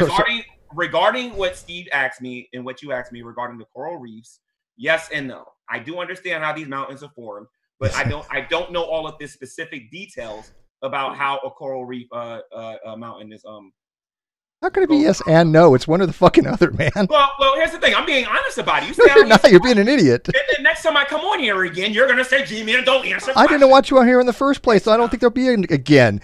Aron, can you explain to him how that is impossible to be yes or no? It's either slow-moving water or it's not slow-moving water. It can or can't. You're mad that your boyfriend's getting his butt whipped. Go ahead. Coral requires very, very pristine and placid conditions in order to grow at all. Maximum growth has to be very placid, which is something on the order of an inch or two a year. I think it's something like that. So for a mountain to be 1,500 feet high and made of coral requires hundreds of thousands of years of placid waters, pristine conditions of calm water. If you have a tumultuous condition where like a flood would present, you get no coral growth. You get coral death. Kills every coral system. So in order for Mount Capitan to be 1,500 feet high means you'd have to have a minimum of hundreds of thousands of years of calm waters, as we understand the Western Interior Seaway was. So thousands, tens of thousands, hundreds of thousands of years of water at that depth, not Noah's flood. Okay, so a quick question for you, Aron, if that's true. You said that it takes, just to make sure I got this correctly, it takes 2 years for the mountain to grow 1 inch or whatever, or a foot or whatever you said. I think, because I'm doing this from memory, it might be 1 or 2 inches a year under pristine conditions. Okay, so the coral mountain will grow 1 or 2 inches a year, you're saying, right? Okay, so that does not answer my question, though, Aron, about how tall this coral mountain was 6,000 years ago or 8,000 years ago. Okay, let me repeat the answer and explain the answer since you didn't understand it the first 5 times. All right, coral is underwater, right? Right? It's got to have water in order to grow. I'm assuming you're telling the truth about it. Go ahead. You don't know? You think I'm lying about whether coral grows underwater? You're not sure about that, G-Man? No, I don't think Chris, you're put lying down your about hand. that. We'll get to you. Trust me. I think the honest answer for this, Aron, is that you don't got the foggiest idea how tall that mountain was 6,000 years But I ago. know how tall it is now. Yeah. Right. We can both look up how tall it is now, and I've been to it. I've been on it, so I have an idea how tall it is now. But the question is how fast does coral grow when there's no water at all? It doesn't grow at all. Bingo. Right. So how tall was the mountain 6,000? So it was shorter than it is. I mean, sorry, it was higher than it is now because it's subject to erosion. Okay, so how tall was the mountain 6,000 years ago? Inches, no more than inches higher than it is now. Right. So the reason you brought this up to begin with is to suggest that there was no flood. So I'll ask you this question again. How does that argument disprove the flood if it was only a few inches 6,000 years ago? What part of that don't you understand? How can if the flood happened and it was rained for 40 days and 40 nights, and then after the 40 days and 40 nights, then all the water is receding, right? So you only have 40 days and 40 nights in which the water is building, right? Correct? Is that correct? I'm muted. I'm trying to let you finish your thought. So acknowledge. According to your magic fables, it rained for 40 days and 40 nights, and that after that, the water tapered off. Right? Correct? All I know is that according to your theory, it takes 2 No, years. I don't have a theory. A takes a theory year. is a hypothesis that has been effectively proven. So I don't have a theory. I'm having a question. You're too stupid to answer. No, that's not what's going on here. That's not going on here. I'm actually trying to get past the bias and how you're twisting definitions of words. I would like to get but the past bottom line fucking is bias. Yeah. But the bottom line is, Aron, the bottom line is this, okay? You're trying to argue that mountain was too tall for there to be a flood. Okay? I'm telling you that mountain was either non-existent. Listen. I'm done. Please, nobody will be able to. Let's hear from Attila the Hun. All right. Again, I'm going to bow out of this. I'm going to mute myself in just a moment. But what G-Man said was so fantastically stupid that not even he is stupid enough to have said that and believed it. I don't think he has a clue what comes out of his mouth. All right. G-Man, you had your say.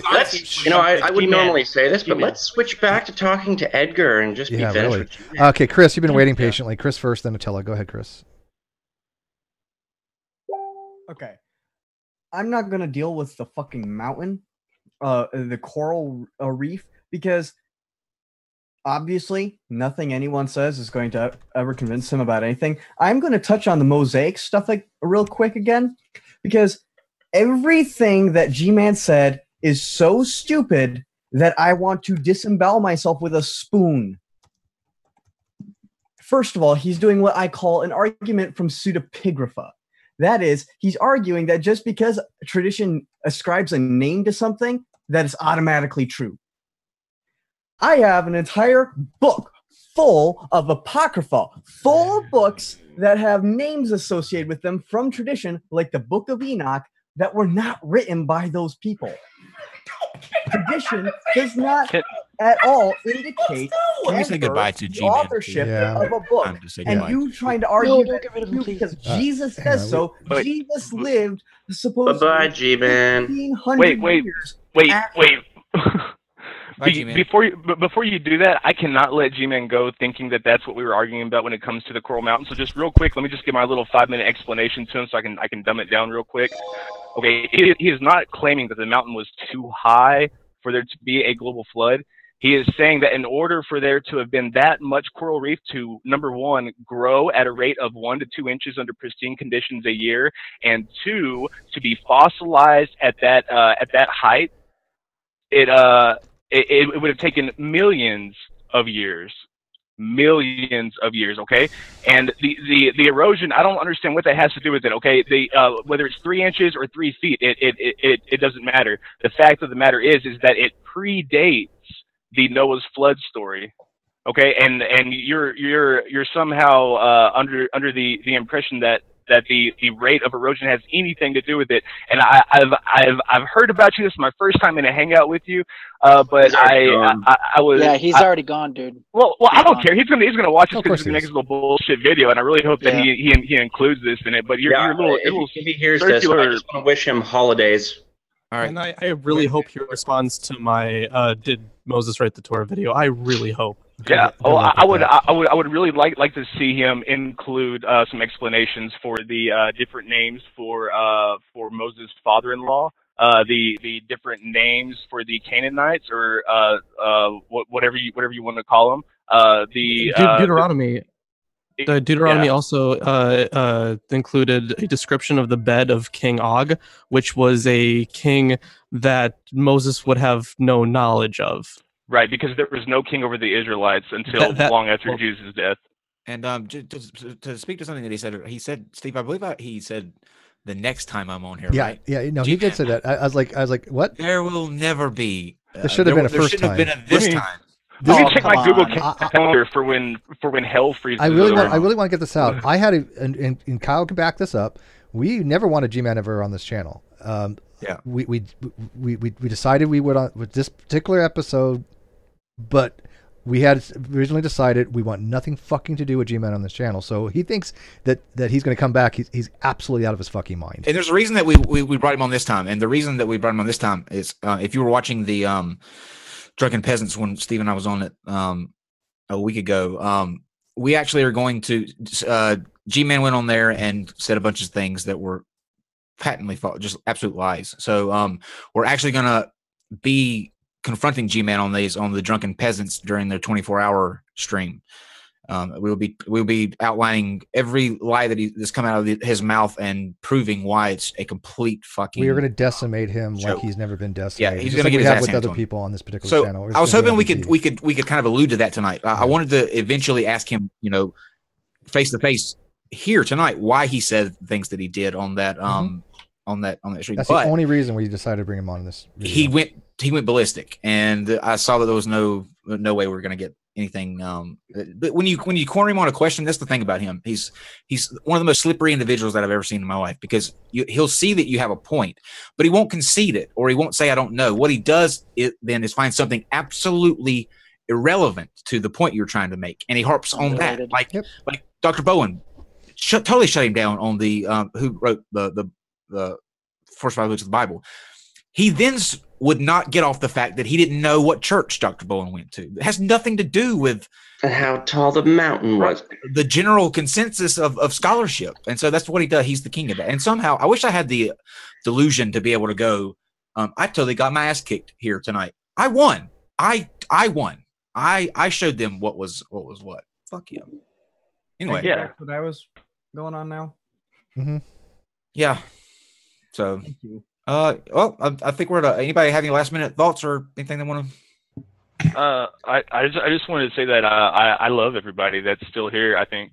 We love you too. Lies. Now, are we talking platonic? Are we talking like like? It better not be platonic. I will let you know when you go off live. Jim. No, you're all Kyle, you already know. Don't even. I thought we had something Kyle's special. getting all riled up. I thought we had something special. Oh yes, well, atheist joke boy. I just wanted to ask Edgar. We were having a little chat in the chat box. If I do the experiment in your slides and I don't come to the same conclusions you do, will you consider that you are wrong? Yes, I will always consider myself I'm wrong if you found out that intelligence is the same as non-intelligence. That's great. We agree. I'll always consider you wrong too. Yeah, you know what? I like Edgar. I love Edgar. I think he's wrong, and I don't agree with him, but I like Edgar. But Edgar doesn't do the shit that G-Man does. He doesn't sit there and fucking just go spastic, right? Yeah. At least he attempts to address the question. Yeah, like the difference between the two of them is that Mr. ID argues in good faith. What'd you say, Aron? I have a question for Edgar. Sure. For Mr. Intelligent Design. Will you there are two hypotheses here, as I can see it. One is that people, given no information about the world that we have, for whatever reason, awoken and found ourselves in, we've had to establish what the rules are, the way things work, and we've had a very long time of thousands of years with no guidance from any God to help us figure anything out. And in that, and I think we all agree on that part of it, in that we have two hypotheses. One is that the various sacred fables regarding different gods, whether it's the Sikh god, the Muslim god, the Christian god, the Hindu god, or the Chinese gods, or whatever. One hypothesis is that all of these different gods and all of the different holy books pretending to be his word were all written by people. And that's why all of them, not just all of them, but one, but all of them collectively are all wrong. And the alternate hypothesis is that one of those many varied books, despite the fact that it has no evidence to back it up, despite the fact that every expert in every field says that's bullshit, the alternate hypothesis is that there's this one exception, the Bible, being totally separate from all of the other holy books, that one book was written kind of indirectly by God using the least efficient form of communication possible, and full of hyperbole and exaggeration and falsehoods and nonsense and irrelevant bullshit. Would you consider the hypothesis objectively that the possibility, would you consider the possibility that the Bible that you revere was actually conceived in exactly the same way as the Bhagavad Gita or the Adi Granth or any of the other holy books, that it was just men making this shit up and then calling themselves the Word of God? Yeah, fair question. Very good question. Thank you. Well, if without any Bible, okay, if our empirical evidence in science had shown that intelligence or intention is the same as non-intelligence or non-intention, then the Bible is wrong. Reason: intelligence predicts. Intelligence does not predict unless you can show me documentation that intelligence predicted something before it was already known. Well, if you can't show that, then you can't say that intelligence predicts. Dick. But you didn't come here. Did you watch my slides in my channel to show that? Yes, we all did. Slides on your channel. I prefer nonfiction. No. I'm not talking about fiction, Aaron. I'm talking about intelligence and non-intelligence. Experiments, Aaron. I think with the egg and stuff. Yes, I did watch those. I'm talking Hilarious. about. Is that where the one where you're going to bring his PTSD out? All right, let's. Yeah, wait, stop. Okay, but you've got two different arguments here. Yes, I actually can show that what you falsely assert to be intelligence is actually a product of non-intelligence through the properties of emergence. I can actually show that and meet your criteria, but that's completely different than you accepting the possibility that the reason that the Bible is absolutely wrong about absolutely everything is because it was written by people who didn't know what they were talking about. Even if your experiment, Edgar, had any validity, which it doesn't, but even if you could prove something by dropping an egg and doing all the nonsense, you would be no closer to proving anything to do with the Bible whatsoever. Let's let him answer. Let him finish. No, wait. I was saying for them to let you finish. Okay, again, if intelligence is the same as non-intelligence, just the way we are trying, our science is using non-intelligence when we explain the origin of the universe. Our science is using non-intelligence when we explain the origin of life. Our science is using non-intelligence when we are trying to explain the change of the species. So if intelligence is the same as non-intelligence, I agree that the Bible is wrong. Edgar, you saw the perfect example of non-intelligence. He was here just a couple minutes ago. Yeah, he is the quintessential unintelligent person. I will say this, Edgar. I will say this. is if you could incorporate some bacon into your experiment, it would be much better. Like there's at least a 300% probability that it would be more delicious. And if you could include some in cereal with your eggs and bacon, you'll have a complete breakfast. No, wait, Aron. Orange juice, maybe. Wait. The reason why I'm saying that, because I had a question to Aron. Supposed to be this question like this: if in biology there is no intelligence, okay, assuming that there is no intention of the change and the origin of life in biology, can we see animals, example dogs, intermediate dogs, that using non-intelligence? Yes, definitely. Yes. So what are those? What are those intermediate animals, that dogs that doesn't use intelligence? Well, I understand that you're already trying to distract. I can still answer the question, but I would just want to acknowledge that you are doing a distraction right now. And wait. And it is still irrelevant to my original question, because you I don't think he's you can start with a bloodhound. intentionally doing that.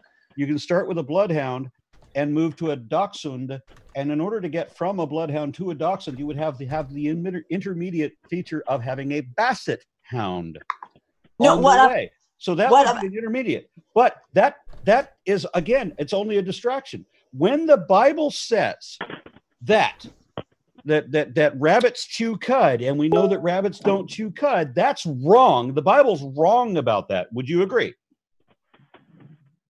Well, I agree with the Bible. Maybe I agree with the Bible. Do you agree that is wrong?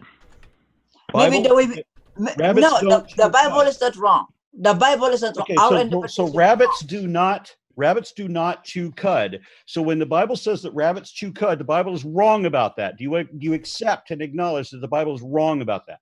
No. So you think rabbits do? Can you find me a rabbit that chews cud? Or a snake that eats dust? No, what I said is maybe our interpretation of the Bible was wrong. Hey, here's an idea. Maybe the Bible was written by people who don't know what the fuck they're talking about.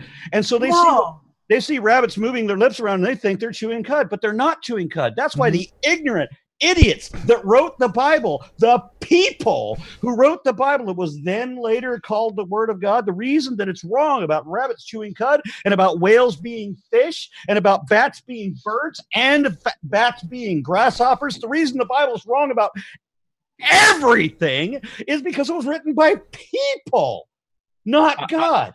Do you accept wrong people? And insects having four legs. But Aron, our science also is wrong about intelligence. Okay, we have, but no, it's not. The Bible is wrong about every motherfucking thing that it says. Edgar, let me ask you. I think Aron makes a wonderful point on this. The people back then, do you not agree? And I want you to think about this really rationally, please, because even I have to agree. Aron is spot on this. Don't you think that the people back then who didn't know the science we know now, they're going to observe something and they're going to write it down in the way that they understand it, right? They don't have the literacy we have nowadays. They don't understand that rabbits don't chew cud. They don't understand insects are not four legs. They don't understand locusts are not bats. They don't understand birds are not bats. They didn't know any of this stuff. So don't you think it's possible that this arguendo, just for those portions of the Bible, I'm not going to try to interpolate to the whole thing, but just for that wasn't from God. That was their interpretation. Is that not conceivable? Is that not the most plausible explanation of why they got so many things wrong? Well, as a human being, yes, it is possible. Okay, thank you. But based on you're already way ahead of the curve with Gman. Yeah, See, Gman would never have said that. I don't think. Yeah. But based on intelligence, he would have said yes, no. Yes, no. But then after, yo, yes, no, yo, yo. The answer is yo. Oh, by the way, Gman is live right now saying how I just had a friend tell me that. Everyone. Yeah, I just had a friend tell me. I'm gonna have to watch that after. So wait. My question to Aron is I won't give him views. He did not answer the question, because I'm saying that based on non-intelligence, what are those intermediate dogs that we could find in real life? What are those? I would like to answer that. Okay. The earliest known archaeological record, anyways, of the domestication of dogs is a temple or a what most archaeologists believe was a place of worship in Turkey. It's called Göbekli Tepe. Have you heard of it? No, but okay. So wait, hang on. So this temple was founded in the about 10,000 years before the birth of Jesus. We love the Göbekli Tepe here. Kyle's a big fan of it. I will let you clarify, Jim. Jim, I will let you clarify. I said non-intelligence. Do you understand that word? G-Man, yes, we understand. Yes, I understand that. Now, let me ask you this. Are you intelligent? So wait. What do you mean by non-intelligence? Like non-intelligence. What do you mean? Lacking cognitive ability to process thought. So in other words, you see, I told you to apply that to biology. Okay, when I said sure. When I said non-intelligence process at being used in biology. So because the way I use that word, that phrase, and the way you use that phrase are two different things. That's why we don't meet. That's why before you answer that question, I would like you to tell me, how do you define non-intelligence? I define non-intelligence as lacking the ability to process thoughts. So can you apply that to biology? Of course you can. Okay. So by using that definition, so what are those intermediate dogs that we could find if dogs really produce a second generation? Well, the problem is that the intelligence or lack thereof of a dog has nothing to do with whether or not it can reproduce or the level of intelligence. Okay, so that does not play a factor into it. What you're referring to is speciation, and speciation is whenever there is a change somewhere along in the genetics of an animal in order to better adapt to their environment, and after a while, after breeding amongst themselves, those that have adapted to that environment eventually are differentiated quite visibly between their original species that they were derived from. Does that answer your question? So, like for instance, a Chihuahua is not a wolf, obviously, right? But wait, you never used the word non-intelligence or explanation. Of course I didn't. Of course I didn't, because intelligence has the level of intelligence of a dog is irrelevant when it comes to reproduction, because G-Man is proof that stupid people procreate. So I mean I'm not really seeing how you're applying intelligence to speciation. Can I just? G-Man had a kid? Oh, that's a long story. Does everybody feel? It depends on what week we're talking about. Oh, we like long stories. Tell. Do you really want to know? I mean, there's a long story behind that, but I don't really want to. I mean, because I wasn't sure if you were saying that. He really doesn't. So I was assuming you were just saying his parents were morons. No, he's not. He doesn't have a kid. What happened was he dated somebody one time that he kind of just took that person to be a father figure too, but that didn't last very long.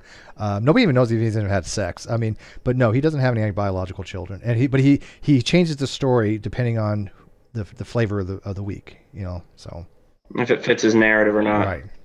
So in intelligent design, do you have a response to that? Like, what does intelligence have to do with speciation or evolution, for that matter?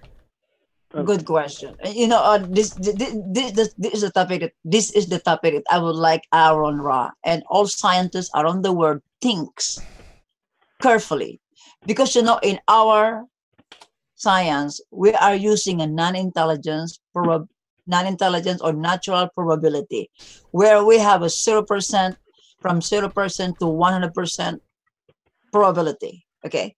So if I drop something, is there intelligence involved? 300% chance.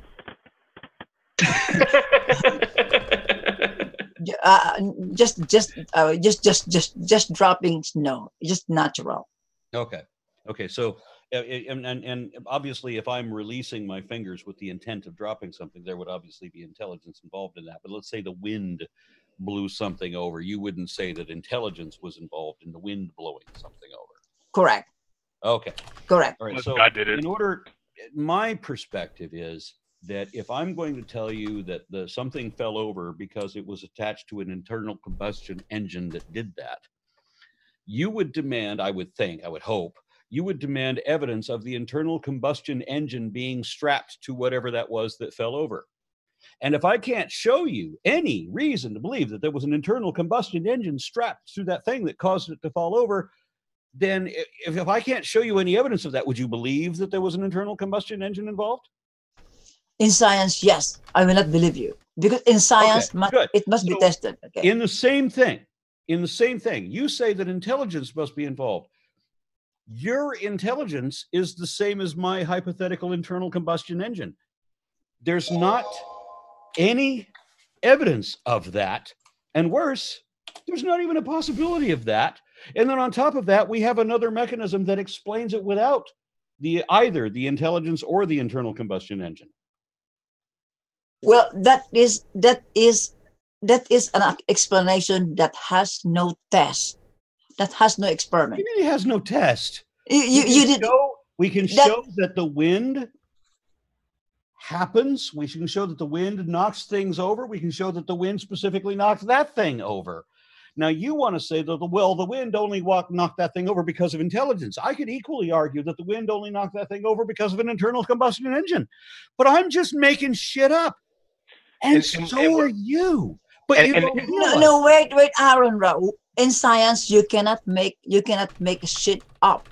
You must test. Right. Exactly. You can't say there's an internal. That is why when you say that the wind did it, I will not believe it, because the product of that combustion is the product of intelligence. What? You're doing so good. You lost it, Edgar. You're doing so good. You lost it. I repeat. So my neighbor put one of those big metal sheds that you put up in the backyard sometimes. He built one of those metal sheds, but he didn't have it anchored to the ground very well.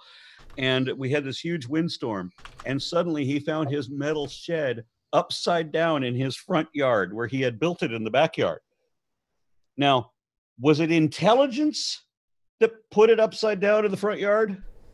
Or was it the wind? Or was it an internal combustion engine? And how would we know in any case? What about the leprechauns? Very good. Leprechauns might be another option. No, wait.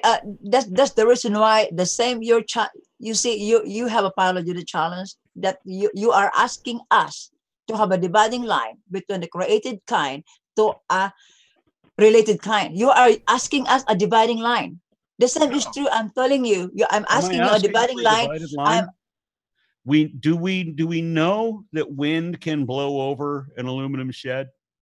That is possible. Yes, that's possible. Can intelligence do that? It's possible. How do we know that intelligence can blow over an aluminum shed? Has anyone ever used their intelligence to blow over aluminum shed? Aluminium. Do the British way. British, dude, I'm telling you, we're gonna get 50 million British people just killing us right now. Aluminium. I have telepathic powers. So. You think I'm kidding? We've actually had fights start over this. Aluminium. So, aluminum. Aaron. I've actually been in those fights. Yeah. That question. And I won't defend the American mispronunciation. No, I won't either. No, dude, I'm on your side on this. I can't pronounce anything right now. I won't defend American. But I'm on your side. I call it aluminum. I don't go into a store and go, "Can I have aluminium foil?" It sounds so cool, though. Did you know that the public is now trying to use GoFundMe to fund Trump's wall, and they raised like what the fuck $9 million in the last 2 days that or wasn't something? A tangent from hell. What a sign of how great of a policy that is when you have to crowdfund your that's it. Government. Yeah. So, Mr. Intelligent Design, how does intelligence blow over an aluminum shed? Well, there are many ways to do that. There are many ways. Can you name me two? God sneezes. Yeah, but not in your event. Maybe in the other event. Can you name me two? Two. Let's ask two ways. There are many ways to put that up, assuming that there's a person who is intentionally do that by using the wind, by using electric fan. You're assuming that there's a God that that isn't real, but you're assuming that there's a magic imaginary man who uses his intelligence to blow over a shed. Show me that is possible. No, we're not talking about to show me that the magic imaginary man is possible. Show me that let's just assume the magic imaginary man is possible. Show me that the magic imaginary man can use his intelligence to blow over the shed. Well, what in your event, in your hypothetical scenario, I will answer that there's also a hypothetical intelligent agent who will going to use a wind to use to blow the wind to what? How does the intelligence do this? I'm losing the explanation. Yeah, maybe he can gather the winds. He can gather the winds. How does intelligence gather wind? No, I don't know about that. I mean, but I don't think that's quite the same thing. You said there's many ways. I don't know one yet. You haven't given us one example. The one way is that an intelligent we're going to go there and use probably electric fan, a strong electric fan. Right, but not intelligence by itself. It would have to be intelligence plus another application. You would have to include some other factor into this equation. Thank you, Jim. Yeah, that's right. It's always that other factor that's a critical thing. It impressed me very much. The thing is, Edgar, that always gets me on your entire shtick is you're assuming that you've discovered this unification of intelligence, but there are different types of intelligence. There's emotional intelligence. There's artificial intelligence of sorts. There's the rational sort of thing.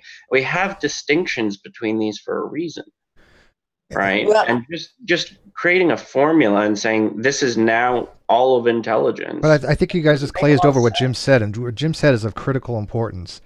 We always see a person doing something. We don't see just a disembodied intelligence ever do anything of any kind. Now, I'm not going to say that dualism versus not dualism is a case. I don't believe in dualism, but if you're going to posit that intelligence can do something, something with abilities to do so, in other words, without the ability to manipulate or to make something happen, how is that either possible? Take Jim. Jim is intelligent, right? For the most part. So Jim is intelligent. Now, how does he take his intelligence and, without doing anything else, make that intelligence do anything?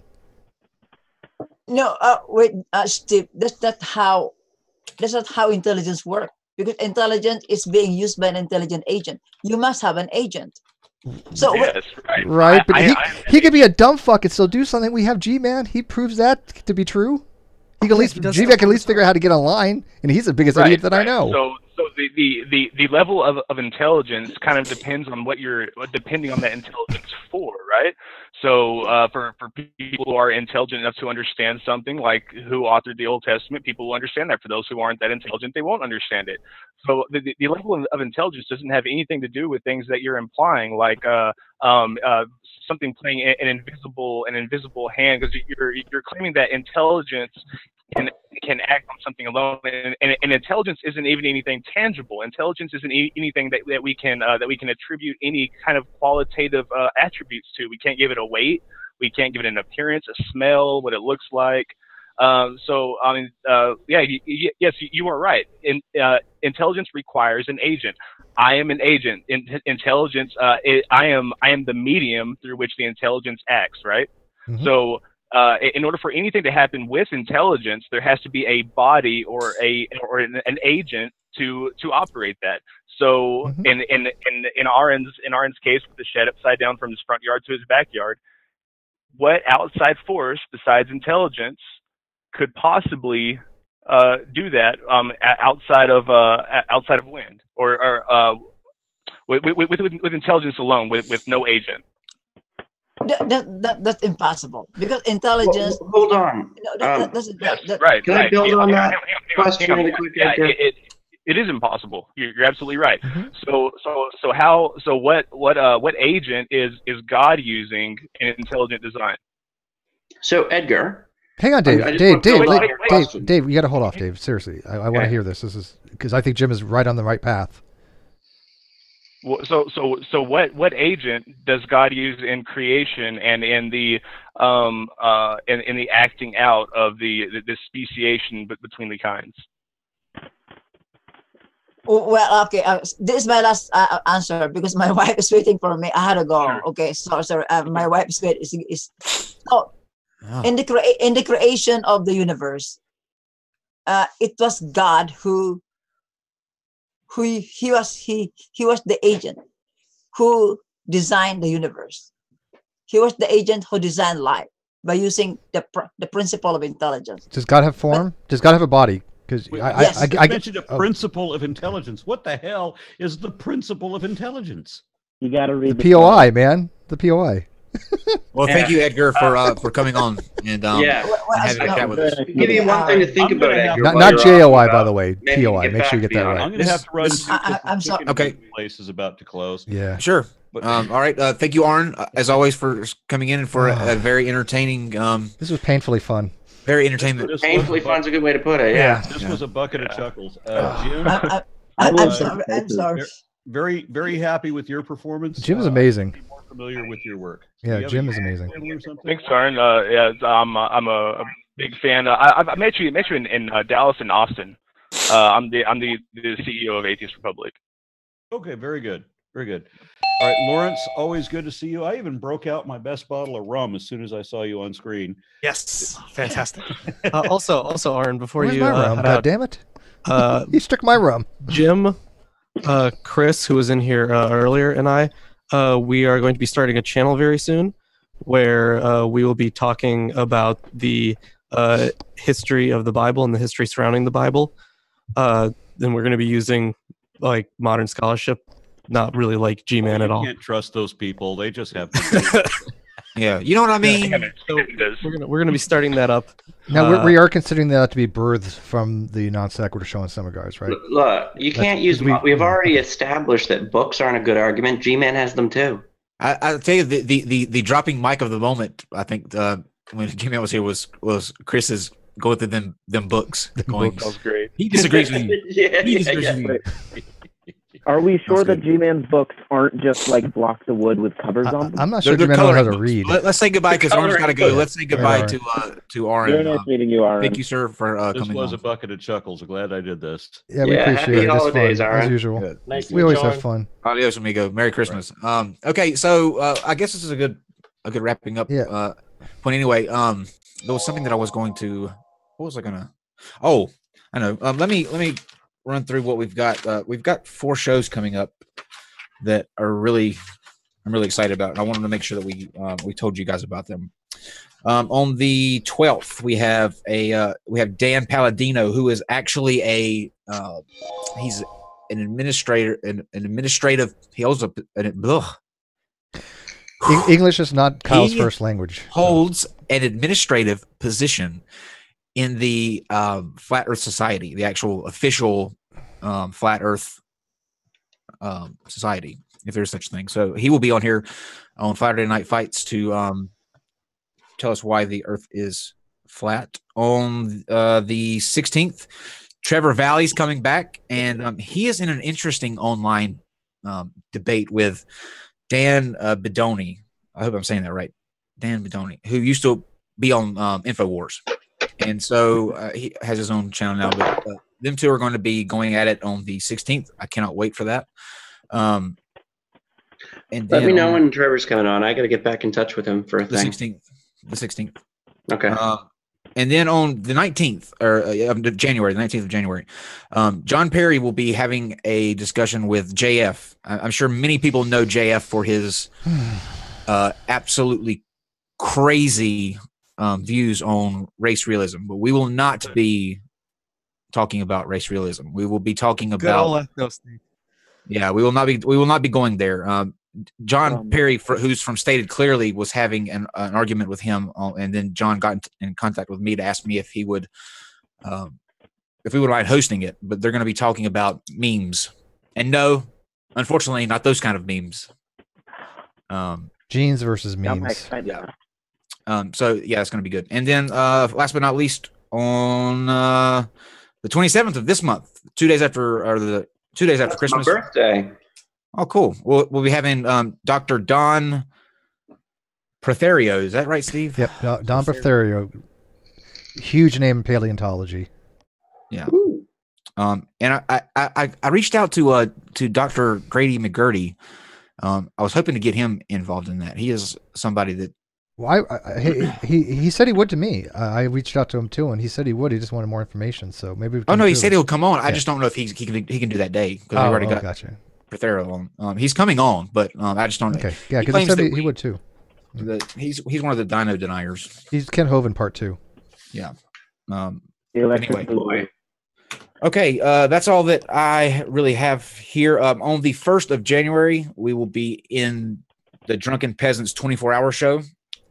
They are going to be having us on, and as part of that, we're going to be blowing Gman a new one. That's going to be on January the 1st. I will know the times here in a couple days. We're still trying to sort that out. So when I know those, I'll let you guys know. Anybody have? Huh? Were you going to be at midnight, Kyle? Kissing you, obviously. Shit. No, for midnight I'll be in. Strategically place that mistletoe. I will actually be. I'll actually be kissing my actual guy. Jim is my pretend your side bitch, my boyfriend. Yeah. We could do that. Then I get Hunter. Then Hunter, you could be my pretend guy. Hunter is pretty. Hunter's pretty. You didn't say much. You didn't say much tonight, Hunter. But I'm glad you were here so I could stare at your face. That's not creepy at all, is it? I'm here for moral support. I was staring at it too. Yeah, I'm kidding. All right. Anybody else have anything that they want to put out there? Anybody doing anything special? Any events coming up? They're doing with that. This Saturday on my channel that no one knows about, I'll be reading through with Vibrantly Brantley the one of the Scientology books, Dianetics to Modern Science and Mental Health. I hope everyone else enjoys me losing brain cells. What? You get some weird noise, by the way. You sound like you're underwater a little bit. Yeah. Such a nice mic setup. Such a nice mic setup, and it's so bad. Yeah, it's really it's kind of hard to hear. Sounded like it was popping popcorn. Yeah. Okay. Anybody else? Yeah. Nicholas. I'd like to go. I'm starting a channel. I'm hoping to get it the first couple videos uploaded over break. It's going to be called Attila the One, and so probably around like late December, early January. And I plan on like just taking on all kinds of stupid. So I've got like a PETA takedown video to attack some of their lies. I want to destroy some flat earthers. And my particular things, I'm going to be going after the ancient aliens people because I used to be one of those sorry souls. I'm personally offended by their existence. So. I feel I wasn't an ancient alien. I wasn't an ancient alien person, but I too was a conspiracy survivor. Thankfully, Dr. Bob got me out of it, and he finally let go of the Sphinx. Yeah, I did. I had to. Bob completely obliterated it. I don't know if you saw that episode, but he came in kicking and screaming, just dragging you out. I wasn't kicking and screaming. He made sense. Like with me, I don't mind. If you make sense, right? Yeah, I don't mind admitting that. Okay, I had it wrong, and I did that night actually because. He had the answers to every question that I still was holding out for. I mean, he was thorough, and they made sense. I mean, it was. We got to get him back on because he was one of my favorite guests that we've had. He was just so. I mean, just matter of fact. Like I don't care if you like this or not. Like this is how it is, and he popped my bubble very violently, but. Yeah, it's kind of weird when people say that people don't change their positions. I changed my thing on prison stance, and I've changed my position on a few things. Given enough evidence, and they're convincing evidence. People change their position. So I don't know why people don't think that we're not open-minded. I am extremely open-minded. That's to me, and it's a virtue to be open-minded. So why would I not change my position if somebody makes a cogent argument using evidence and logic and reason? Of course, I'm going to change my position. What I find is that theist and no offense, radical atheists that just will not listen to anything. Those are the people that don't change regardless. Gman will never change his position. One, he's too stupid to actually understand the material, but he's never going to change his position. But Edgar, he might. Edgar might change his position. There's hope for him. We don't have to, like, those of us extreme atheists that know everything. We don't have to change our position because we already have it correct. I got a question for Attila. Yeah, what you got? Yeah, do you know who Steve McQuail, Tom Horn, and do you know any of those names? I don't. Okay, you mentioned Ancient Aliens. They tie in the Ancient Aliens that you're thinking about to the Genesis 6 giants, Nephilim. Oh, those. I haven't heard the names, but I've seen those people. Okay, Nice. I was just curious because I've got a lot of material from them because I used to subscribe to that. So I wondered if that was a tie-in. Okay, sorry. That's okay. I'm gonna run through super chat. Sorry, Jim. Go ahead, and then I'm gonna do super chats after Jim. I was going to say, as far as the events go, Saturday at 6 p.m. Central Standard Time, just like every Saturday, Armin Navabi and I, we do the Atheist Republic News. We do a live stream. You guys can tune in for that. Do you want to talk about Atheist Day 2? Yeah, absolutely. I'm going to be going on the NonSequitur show sometime in the future between now and then to officially promote it. But March 23rd is officially going to be Atheist Day. It's going to be a worldwide celebration. We're facilitating meetups and events all over the world. You can go to atheistday.org to check that out, and it will give you all the information there, and you can sign up to be an organizer or to get some more information. So check that out. Awesome. Good deal. Yeah, that's going to be an exciting day. I'm looking forward to that. Okay. Super chats. Well, the only thing I have to announce, I've announced one thing. Sure. I'm going out with lunch with Brittany again on the 27th. Yeah, buddy. Peace. Oh, cute. She's cool, man. She's cool people, man. I get to hang out with a cool chick, All right. man. So all right. tell her we all said hi. Cloud244 says absolutely nothing. So thank you, Cloud, for the donation. Robbie P says, Aron's description of heaven is the best that I have ever heard. It was pretty good. Brian G, thanks for having Aron back on. Please ask Reformed Christian Apologist what would convince him that the Bible is not true. I'm fairly certain I can answer for him and say nothing, right? Because Hunter, we could ask you that question. What would convince you that the Bible is not true? Hunter. Sorry. I was trying to find that mute button. Okay, what was the question? What could convince you that the Bible is not true? Just studying the research, honestly. Okay. Honest answer. Yeah. Just pretty much anything else. Sorry, I was trying to find my place again. He was dazed by my answer of how short, sweet, and awesome it was. I give Hunter another year or two before he becomes a non-theist. Yeah. Oh yeah, definitely. Him and Wayne Fillmore both. Wayne about 6 months. Him and Wayne Fillmore are in the revolving doors. They're just waiting for the right time to jump in. You guys actually got me. Also, before you continue with the super chats. A year or two or debate about it. How about that? Sorry, just had to add on to that. Sure. Go ahead, Lawrence. If you're not already subscribed to Milwaukee Atheists, you should subscribe. We do Bible history stuff. I got a big video on the Golden Calf narrative coming up, and my co-host Ruben is going to be doing something on esoteric Nazism. That's just going to be fun.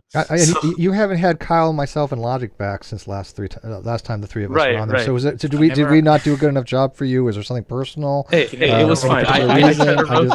Because I had fun, Kyle had fun, Logic had fun. We entertained because you guys couldn't. So I mean, Ruben wasn't even there. Wow. No, I'm kidding. I love your channel. Give you shit for that. That was actually good. I'm proud of you right now. Stop the clock. All right. Sarah slaps chat with fish. I love some of these names. I love watching so-called sophisticated theologians get destroyed. Jason Schneider says, we are not worthy of Aron Ra. Bob YNH just got here, but someone has started a drinking game for every time RCA says and such. Apothic NZ says, you're doing God's work, Aron. Legend. That's irony. Ves Bakalov says, guys, Aron is talking all over the other guy. Well, we did we did say, we say this every time that we do the open discussions while it's going on. That's between them. We get involved whenever they get off track, or there's only so much we can do. And my answer to that would be, Vess, why don't you come in and you try to hold back the storm that is Aron? See how you fare. Red Eye XAXA says, great to see you on here again, Aron. I'm a fan of your work. Brian Stevens says, maybe the resurrection was just exaggeration. And I'm glad he said that, because I was thoroughly confused during that part, because RCA seemed to be saying that exaggeration was not another form of lying or an untruth, when, to me anyway, exaggeration is like if you exaggerate the details, you're adding things to the actual event that to me it goes in the category of untrue. I mean, does everybody else feel that way? There's a certain point where a little hyperbole is okay, but after a certain point that becomes to me a falsehood.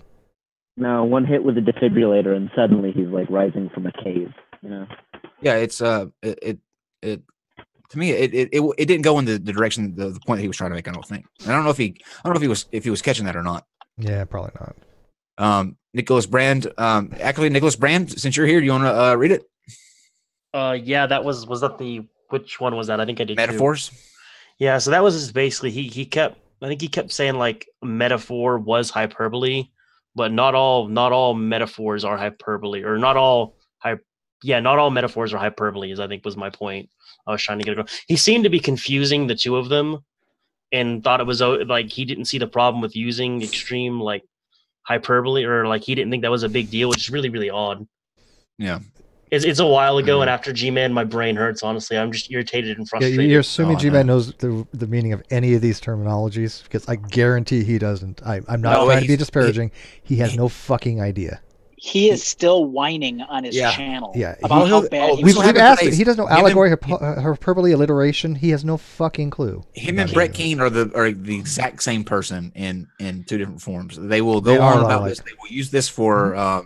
But the funny, I think the line of the night of this whole entire thing was when Steve asked him, "Okay, I want you to give me a yes or no answer, and watch this, everyone. He won't be able to do it." And he said, I can answer questions. Okay, Steve asked the question again. Yes and no. Yeah.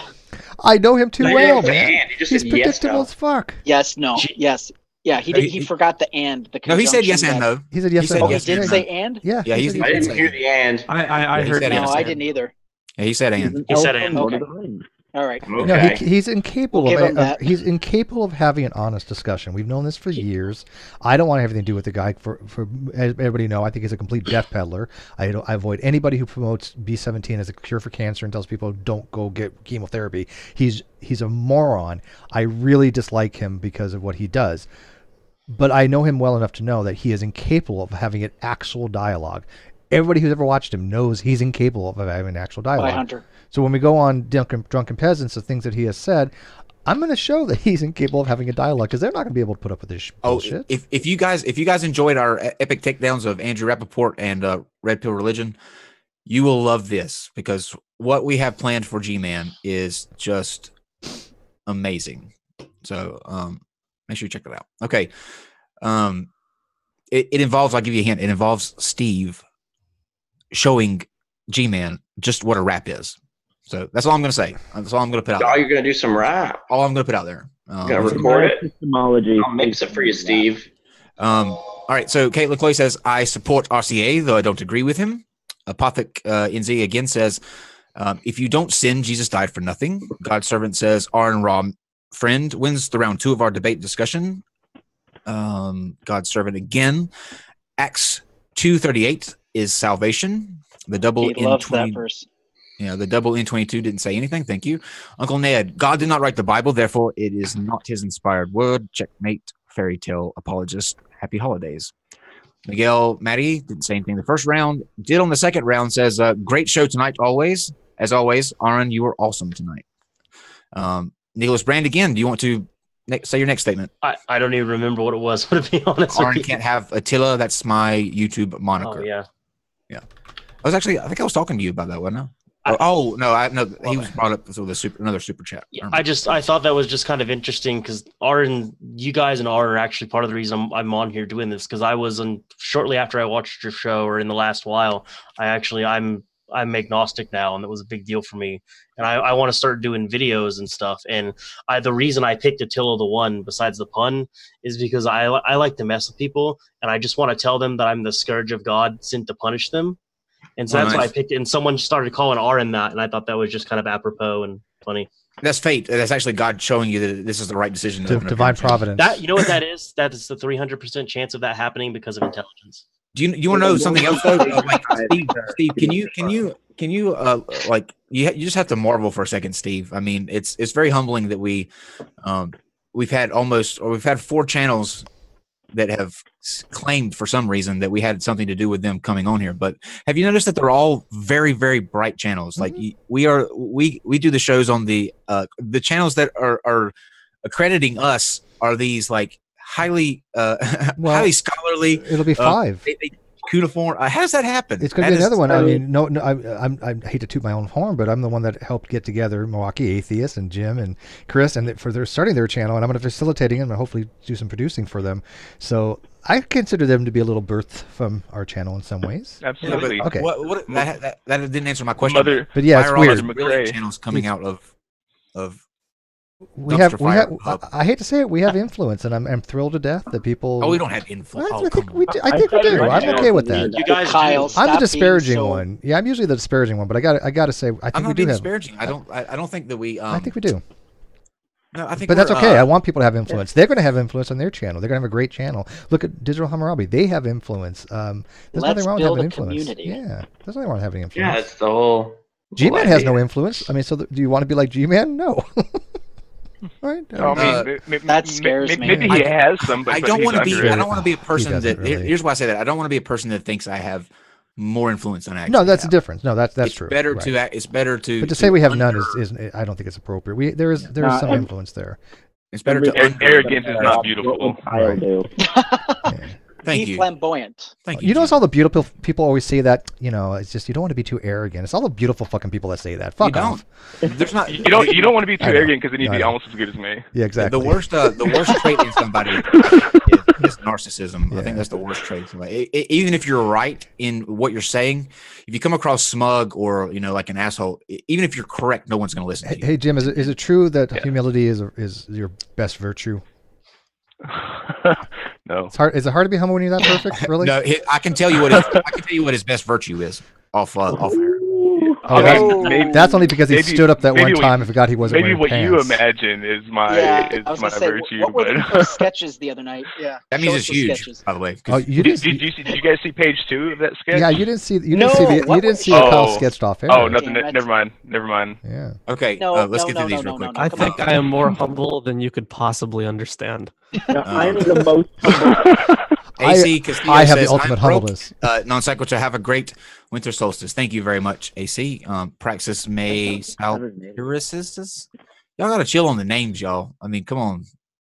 Give me something. Give me a John Smith. I have yet to come across a John Smith. If you're happy and you know it, clap your hands. All right. Oh, G-Man's gone. Amaros Moon says, thank you, Aron and Non-Sec, for this. I love you all. God's servant again. Non-sequitur show. I enjoyed the show tonight, friends. I look forward to more shows. Justin Holland. By the way, Justin Holland, if you're still listening, congratulations on your engagement. Justin Holland, if you haven't checked it, you need to go check his channel out. He is a gentleman that is in the process. He's a bodybuilder. He's huge. I mean, he's jacked. Just watch his videos. But he's in the process of going blind. And you get a real insight into how that's going for him and how he's able to do things. Is very inspiring, and if I'm telling you, it's hard not to choke up on some of the videos that he has. So that's Justin Holland, if you want to check that out. He says that Space Dust IPA makes G-Man more tolerable. Not really, but it is a delicious IPA. You should try it, but not sure how it exists if space is fake, according to flat earthers. Now, what he did there was combine so many different elements of this show into a nice super chat. So thank you, Justin. Only a true devotee could understand. Exactly. I got to try that now. I like IPAs. Seth Rhino says Christmas came early. Thank you, NonSequitur. You're welcome. Jude Austin, is there a list of attendings for the channels anywhere? Yes, I will get on that. I will by tomorrow morning. Everybody's that's been in here's channel will be listed below. Mac HC says Mr. ID is talking about superpowers like X-Men. I like Edgar. You know, I think he's totally wrong on everything that he says. But I told you, Edgar's great. When you have two people, like now here's the funny thing. They both Gman and Edgar believe in the same God, all right? But if you were God, if you were God leaning back, I'm just talking. You don't have to nitpick when I say they believe the same thing. I'm talking about they believe in a God that they pray to and Jesus and all that stuff.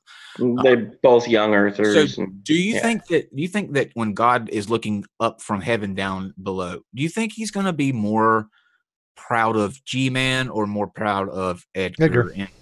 in their Edgar? Without question. In their advance. And I just, I say that to say this. To me, on YouTube, there are two types of Christians. They're the honest, they really believe this, they're being genuine Christians. And then there are those who like to be over the top and just for show. For example, Brett Keane and G-Man, and Dean Esme from Red Pill Religion, because the point of the Bible and the point of Christianity is to go out and spread the word. You want as many souls as you can get coming to the Lord, right?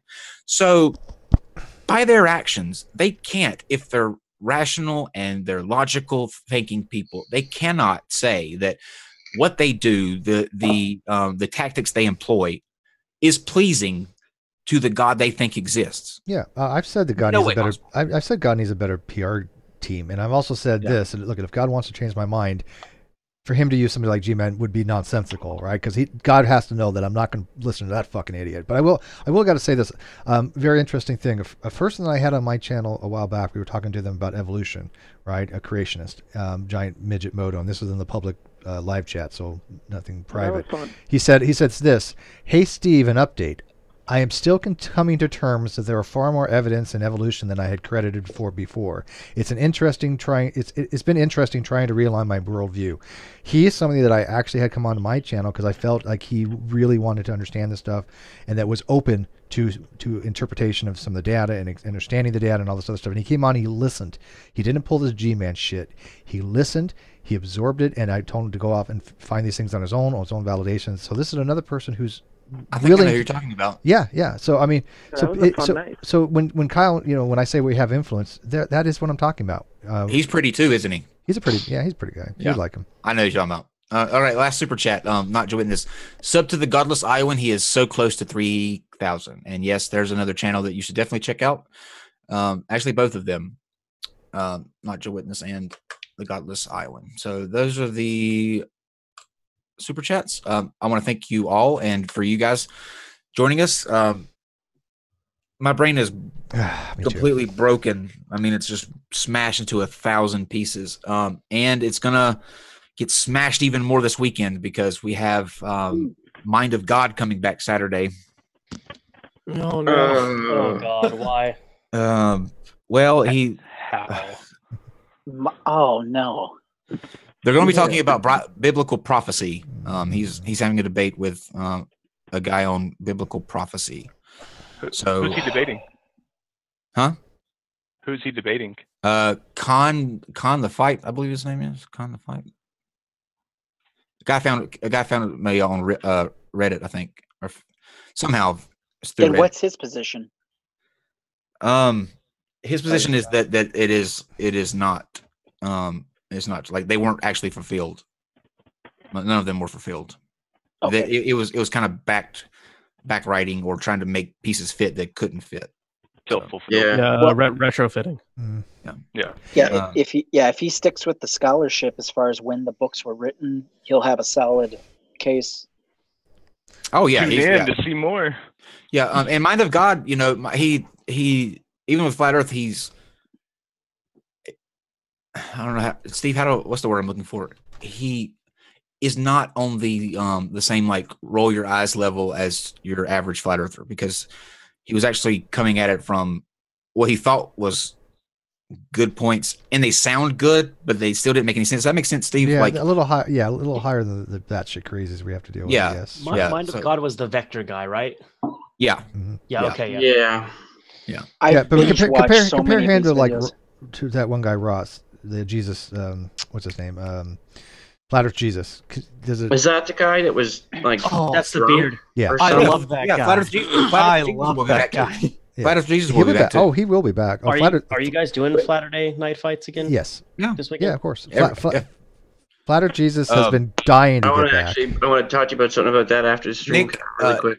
Nick, I know that we had spoke about you coming on one too. I'm just trying to find the guy that I had earlier canceled on me, and I talked to these. I found these people on Twitter that talk a bunch of shit like with the 140 characters. But when it comes time to you asking them to come on and do a discussion or something like that, you can't. They won't come around. So if you're going to talk shit, please be able to back it up and don't hide behind your 140 characters at a time. I mean, like they say in Texas, don't let that bulldog mouth outload that puppy dog ass.